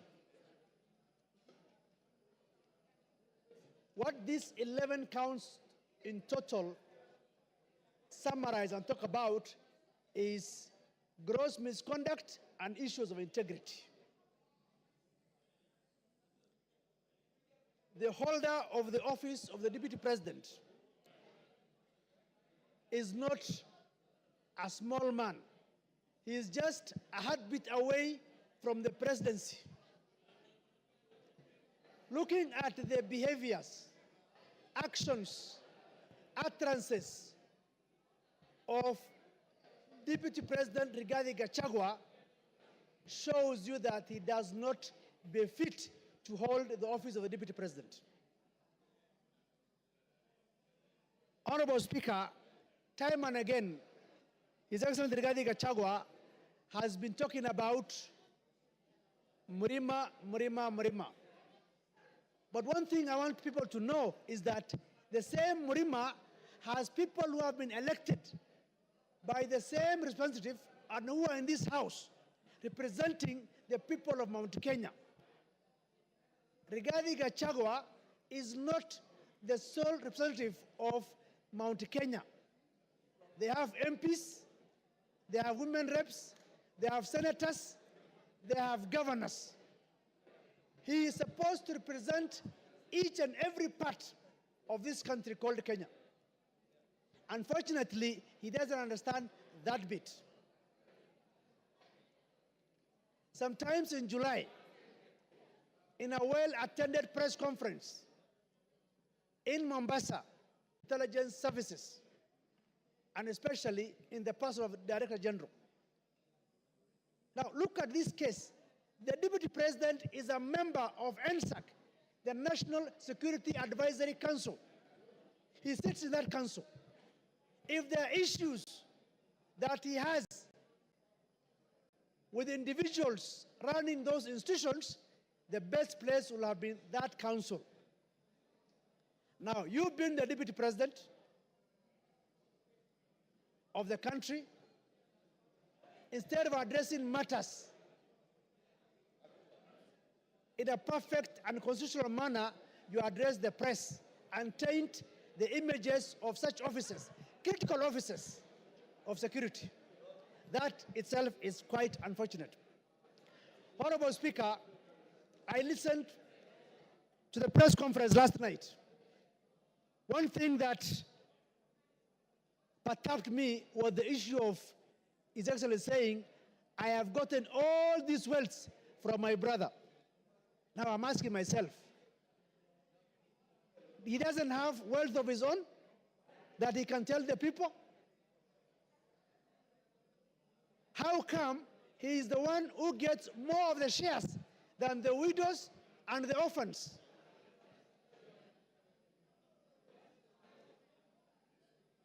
It's also unfortunate that the same Rigathi Gachagua was at one point a district officer in 1997. He was sacked for stealing relief food.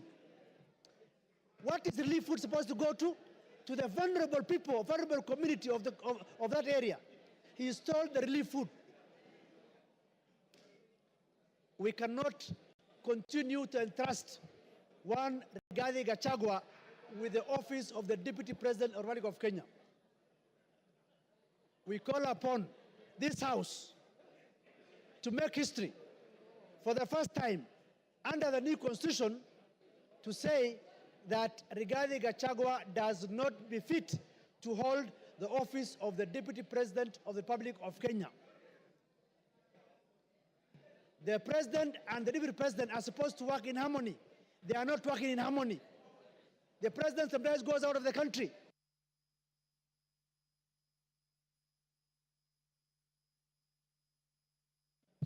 Sorry, Ruth Odinga.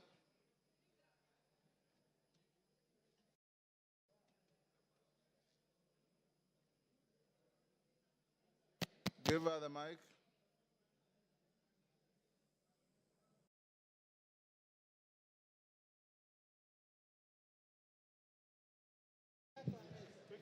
Thank you, Mr. Speaker, for giving me this opportunity. I rise today not just as a member of this esteemed House, but as a daughter, a sister, and a proud descendant of those who fought tirelessly for the freedom we hold dear.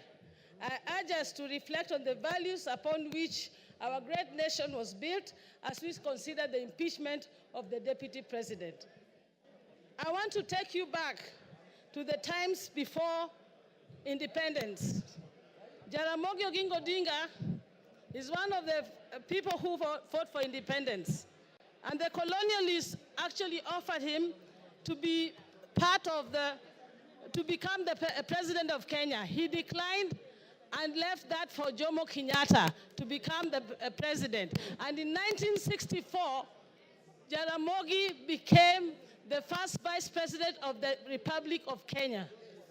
Exactly 2 years down the line, like the 2 years we now have with the deputy president, Jaramogi decided that due to the ideologies that he was holding, which were different, which differed from the president, he decided to step down and leave the position of vice president, not for his own good, but for the greater good of the Republic of Kenya. He actually stepped down. I would like, in my own statement, to ask the deputy president that Kenya is larger than you. Kenya is a big country that we need to protect. If I were you, Mr.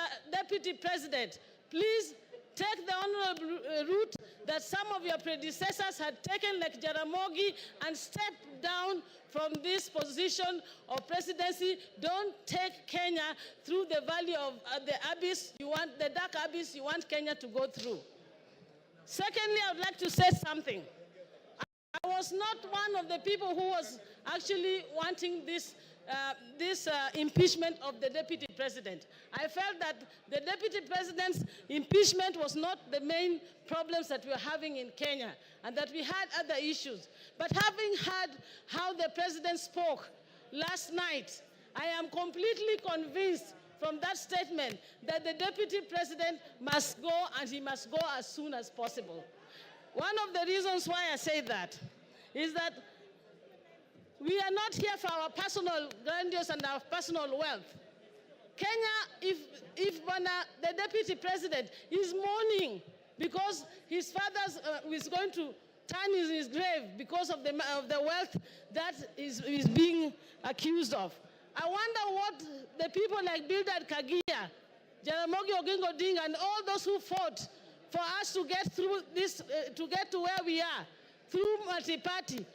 Oginga Odinga and all went through house arrest, detention, to make sure that we get the multi-party that we are enjoying in this country, the democracy that we are enjoying. How are they feeling in their grave when now the deputy president is talking about making Kenya a company? What company are you talking about, and shareholders? When Kenya is a country that we have a sovereign country in Kenya.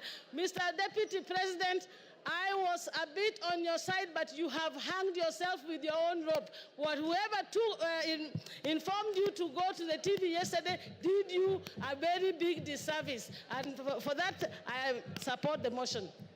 Bura Buri.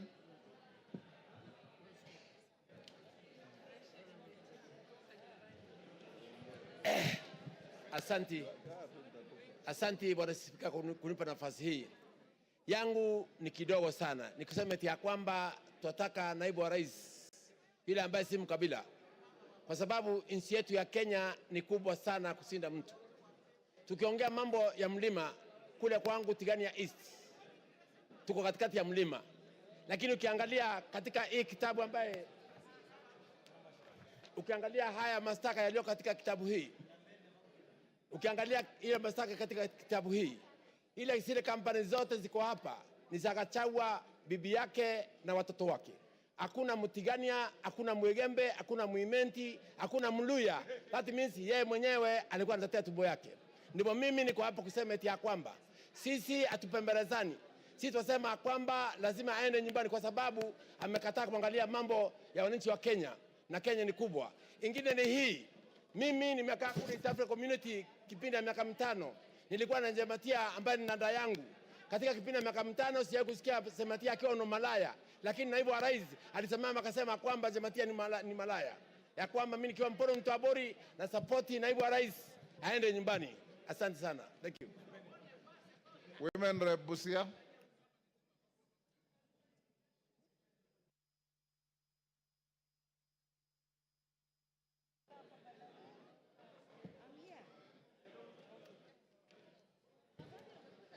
Thank you, Mr. Speaker. I support with a lot of strength this motion because many times I thought I was a tenant in Kenya. And I know I was born and raised in this nation. When a leader of a national figure discriminates openly, I left myself wondering if we can keep allowing to be divided every day, and yet as leaders, we must be a factor that unites all Kenyans. I want to ask the Deputy President, what message was he sending to Busians who voted for Honorable Maina in Marachi West, in Butlak sub-county? And what message was he sending to Busians who voted for Honorable Talam in Buhayo West, in Matayos, Busia County? We should be free from Mombasa to Turkana, any person of any race, any tribe, to stand and be elected without being pointed at as this one belonging to a particular region and that one not belonging to our region. Because Kenya is our country and we are here in this country to build it. If we don't join, because if you go as an individual, you are a drop in the ocean. But together as Kenyans, we are an ocean. So I want to ask again, what other thing a principal assistant is supposed to do? According to me, unless you have a shrunken hippocampus in your brain, then you go displaying what your master is doing instead of being the real assistant of even covering up. One day he says, I was sent all these things I was saying. I was sent all these things I'm saying. It's like he is wearing an oversized coat, oversized trouser, a tumbo cut vest, and oversized shoe. He does not understand his role as a principal assistant. We must unravel from the sins of our fabric in this country. Because sometimes you can be wearing a dress or a trouser, but something keeps biting you. Unless you unravel or open up the seam to know what is biting you, you will continue losing blood and become anemic. So people of any nation are stronger than the people in power. All leaders in this nation must be responsible of the utterances they puke every day, because what will our future leaders be saying? I am, or who is our role model? Who is their role model? All of us must be responsible not to give hate speech anywhere we go. And I don't think there is a tribe in Kenya that is superior than others. Whether you come from Eastern in Garissa or you come from Siamahanga village where I live, you are equal. Article 27, Section 4 is clear about this, that we should not discriminate. When I hear a widow in Mount Kenya being tortured, being snatched property by the deputy president, whether she is Kikuyu and she's a widow, she is representing all the widows in Kenya. So Gachagua return the matrimonial property, the bank accounts, everything that you took from that widow in Nyeri. Because I was raised by a widow and I know what happens when such things happen. A widow should be given their rights, whether you have all the muscle in the nation. And thirdly, a leader who does not respect women, that one is not a leader. Calling women prostitutes. So when a woman is being a prostitute, who is the other prostitute? Then he must be the one. Because If you call me a prostitute, was I doing myself? There must be somebody in a trouser too. And we do not want to be discriminated. We have been dating, marriage, we marry Kikuyu, Luya, Teso, Kamba. That should continue happening than us growing up or children fearing to marry from Mount Kenya or fearing to marry from Nyanza. That is wrong. So Deputy President must go home. We really want him to just take a rest. Thank you, Mr. Speaker. Yes, Muya, what's your point of order? Speaker, I'm standing on standing order number 91 on matters of facts and substantiating what the member is speaking of. The issue of Malaya have been adversely mentioned in this House. Have you as the Speaker received anything to substantiate? Honorable Speaker, it is on record that the Deputy Speaker, the Deputy President has been closing the whole country, campaigning for the same women, especially in Mount Kenya where he was assigned.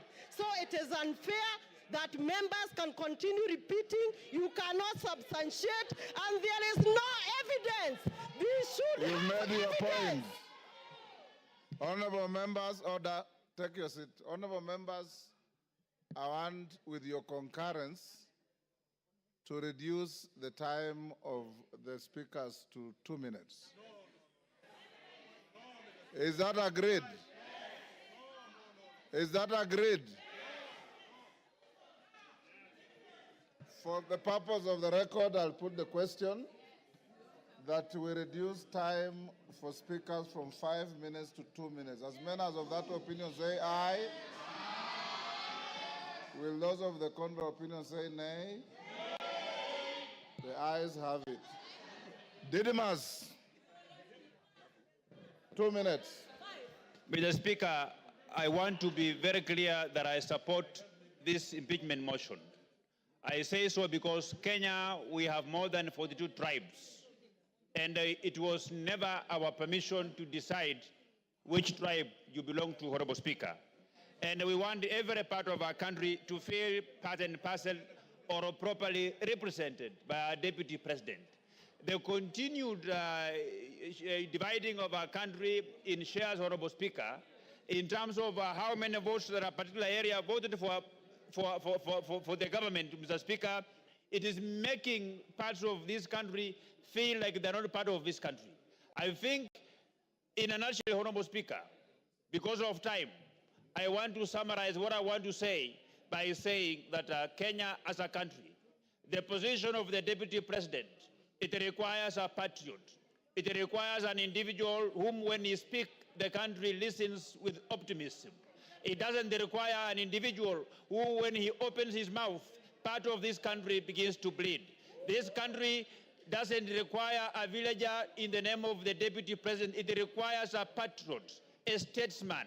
And this House, Mr. Speaker, we will go down in the history of this country because the war against tribalism, the war against segregating this country along shareholding lines, it's a war that we have come a long way, Honorable Speaker. It's a war that we vowed that we must win it in installments, and today we are paying the last installment. Regarding Gachagua must go home, not by walking, but by running, Honorable Speaker. I support. Member for Wajir West.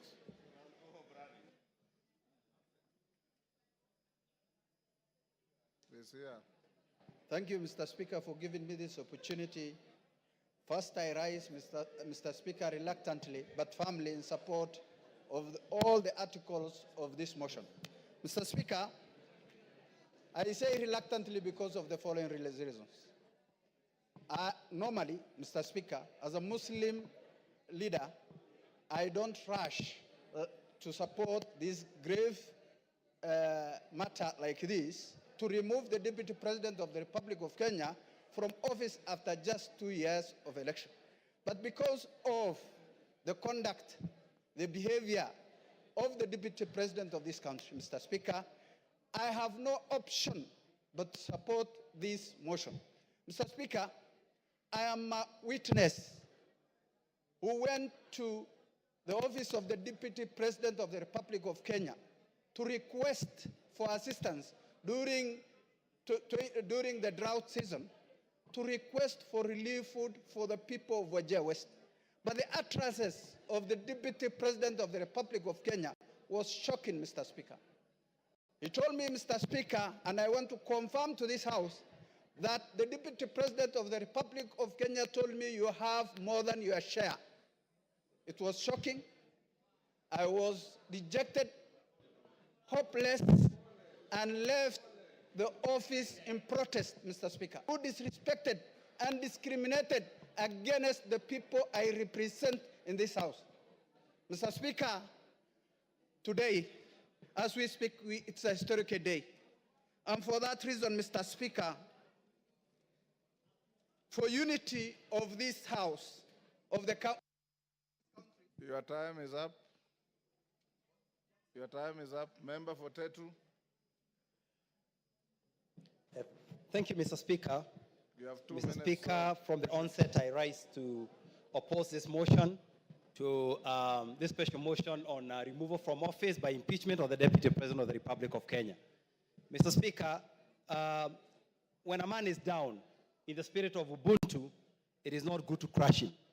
On Sunday, the Deputy President at the National Prayer Altar stood and apologized profusely to his boss, to fellow Kenyans, and indeed to all the members of this House. Mr. Speaker, I feel that our party, UDA, on which the Deputy President was elected, has internal disciplinary mechanisms which have not been exhausted so as to bring this matter to this House. I also feel that in the spirit of us finishing the agenda that we promised Kenyan, this matter can wait to 2027 so that we can focus on service delivery to our people.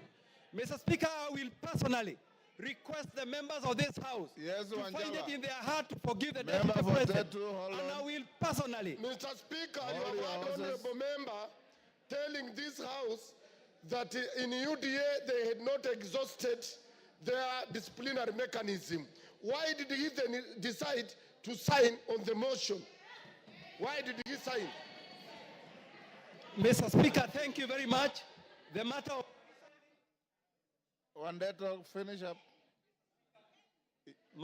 I did not finish. Not exhausted. Go on, you have half a minute. Yeah, Mr. Speaker, the matter of my signing, you talked about it, and the matter is rested. Wanjara can come to your office for further explanation.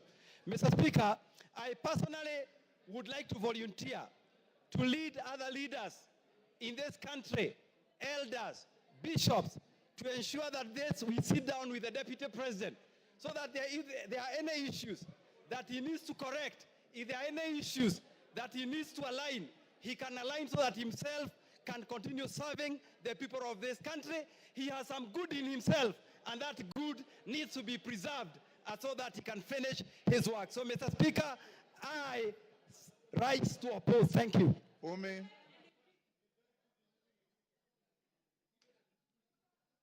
You have 2 minutes. Thank you, Mr. Speaker. I rise to support the motion of impeachment because of many reasons. Mr. Speaker, as a young person and as a representative of the House for the Youth, I wonder how many young people of this country can walk into a bank and access a loan of 600 million shillings without any guarantees of any sort. Mr. Speaker, this is a representation of impunity. The Deputy President stood before the media yesterday as a national leader to defend his children. I respect that he stood to defend his children, but how many children of this country has he given a chance for them to access the same benefits? Myself included, I cannot access a loan of that amount of money. Mr. Speaker, this impeachment motion is not just an impeachment because of difference of ideology, but it will be a symbol of democracy for our country, that people who abuse their powers can go home, regardless of whatever position they hold. Mr. Speaker, I come from Garissa County. We lost residents from my county at an accident as they were accessing to cross a river because of the flood scandal.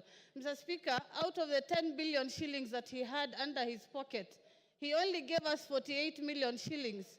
and disappeared and never showed up again. Mr. Speaker, what can 48 million shillings do for people who are suffering? Mr. Speaker, he did not even step in Wajir and Mandera. This is a deputy president of the whole country. I support the impeachment. He must go home and create a room for other people to get to that position. Maybe it's time for other regions to be deputies so that we can get the same benefits. Mr. Speaker, I can even do a good job myself. Mr. Speaker. Your time is up, Jen Kagiri.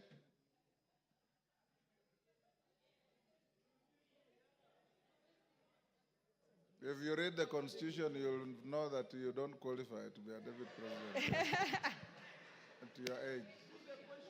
Jen Kagiri. Thank you, Honorable Speaker, for giving me this opportunity to contribute to this motion. Honorable Speaker, when I was elected in the year 2022, in the month of August, I was a very grateful person to God, and I knew my work was to serve the people of Laikipia County. A county that is cosmopolitan, that has Pokot, that has Turkanas, that has Maasais, that has Samburus, that has the Muslims, it has the Somalis, and all these people, inclusive of the Kikuyus, came together and gave me their votes. That is what comprises of Laikipia County. Honorable Speaker, the point at which I differed with His Excellency the Deputy President is when he started talking about Mlima. I realized Laikipia County is not Mlima after all, because Mlima, people have running water from taps. In Mlima, people have tarmac roads. In Mlima, people don't suffer human-wildlife conflicts. But in Laikipia County, we have all those challenges. So, Honorable Speaker, that was the first point where we differed. The second point, Your Honorable Speaker, is when there was the talk of 1 man, 1 shilling, 1 vote. In Laikipia County, we are among the counties that have the least population. When you talk of 1 man, 1 shilling, 1 vote, it means you're talking of reduction on resources for my people. That one I would not accept. Honorable Speaker, I remain a Kikuyu. But sadly, since our difference in opinion with His Excellency the Deputy President, I have been the poster girl of his intimidation, of his insults, of his blackmail, of his coercion, telling me that I should not engage the national government, that I should not follow up for resources for my people. Honorable Speaker, once in a while, a generation is called upon to stand for something. Today, I stand for an end to insult, a respect to the dignity of leaders, a respect to my people, Honorable Speaker. Give her a minute. Give her, okay, wind up. Honorable Speaker, in my conclusion, I must state, many people have called us traitors, have assumed money has been received for this action. But Honorable Speaker, I want to make it very clear. I need no money for the restoration of dignity in this house. I need no money for the restoration of respect to women in this house. I need no money for resources to reach my people of Laikipia County. Honorable Speaker, I submit and I support. Thank you. Oundo.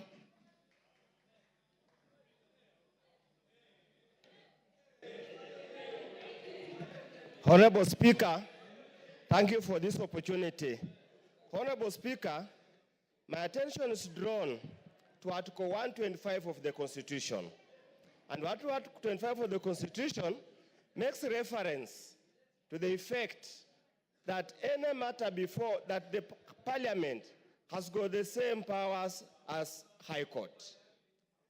Out of that, Honorable Speaker, then I'm left to look at the evidence presented by my good friend, Honorable Mutuse, and wonder, does it really meet the threshold of any form of evidence as required in there, as required at the High Court? Honorable Speaker, I have looked at the various options or, breaches that constitute impeachment: gross violation, crime, gross misconduct, and so many other things, Honorable Speaker. I'm at pain, Honorable Speaker, going through this to find anything that has been proved beyond reasonable doubt to move this House, Honorable Speaker, to take such a drastic action. Considering, Honorable Speaker, these are people elected under Article 148, and the framers of the new Constitution, Honorable Speaker, deliberately inserted Article 148 to avoid the kind of abuse that had been there in the past. Honorable Speaker, if we get to this level, Honorable Speaker, if we get to this level, everybody will be left wondering, what is the role of Parliament in protecting the Constitution? Honorable Speaker, and I want to rephrase Luke 23, verse 4. I find no case against this. Roku. He didn't ask for it. Roku.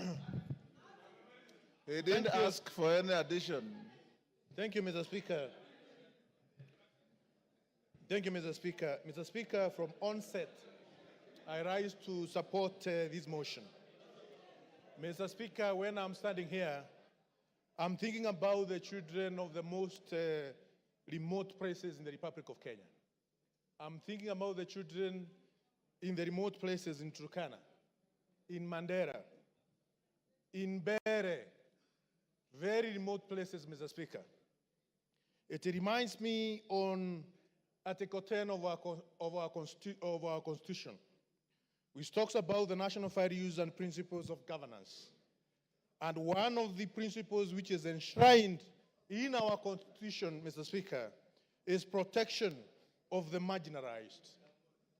We have seen the Deputy President of the Republic of Kenya, who in many occasions has forgotten that he represents even the most marginalized places, corners of our country. That the numbers of these small communities in the Republic, they have the right, just like any other big community in our Republic. We have seen the smirk, the arrogance, the contempt which the Deputy President of the Republic has to the minority groups in the Republic of Kenya.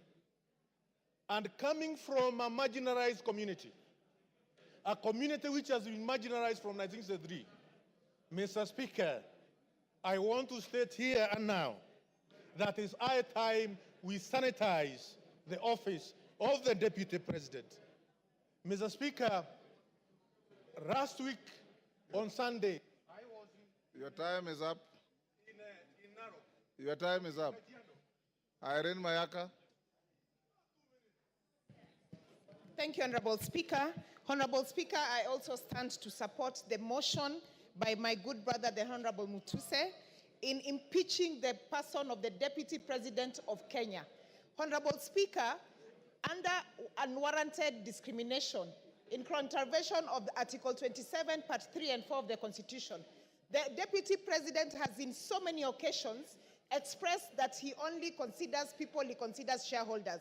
Honorable Speaker, on the two occasions that the Deputy President came to Gusiland, on the first occasion while addressing leaders, he told us that the reason why, as Kisses, we should not demand for more things from the government is because we always vote for Mutu wa kitendawili, to quote him. On the second occasion, the Honorable Deputy President told us that siku hizi wa Kisii tumejaa jela kushinda wa Kikuyu. I'm wondering, Honorable Speaker, when did he do the statistics to note that sisi kama wa Kisii, we are the most criminals in this country? And Honorable Speaker, as I finish, I just want to remind the Deputy President. Yesterday, he spent a lot of time reminding us that he is an orphan. And yet he forgot that there is one orphan that the Deputy President kept saying that he has put for him Mitego in State House. The Honorable Deputy President forgets that even the Right Honorable Raila Amolo Odinga is an orphan. Why did he forget that he was putting for him Mutego? I just want to tell the Deputy President that because of the utterances that you make against people of Kenya, you must go, and you will go home. I thank you. Malolo Njendi. Thank you, Mr. Speaker. I arise to support this motion strongly. Mr. Speaker, this country has once suffered tribal clashes. Mr. Speaker, the Deputy President has been always talking about Central Kenya, Mlima, etc., etc., Mr. Speaker, whipping up the tribal feelings. Mr. Speaker, if we allow the Deputy President to continue holding that particular position in the country, Mr. Speaker, what will happen in this country is that most of these other tribes will feel domination of this particular community, will feel intimidation by this community, and they will rise up, gang up against the community of Central Kenya, not because they are liking it, but because of his sentiments and because of what he speaks. Mr. Speaker, this person has been in office for 2 years, but he appears not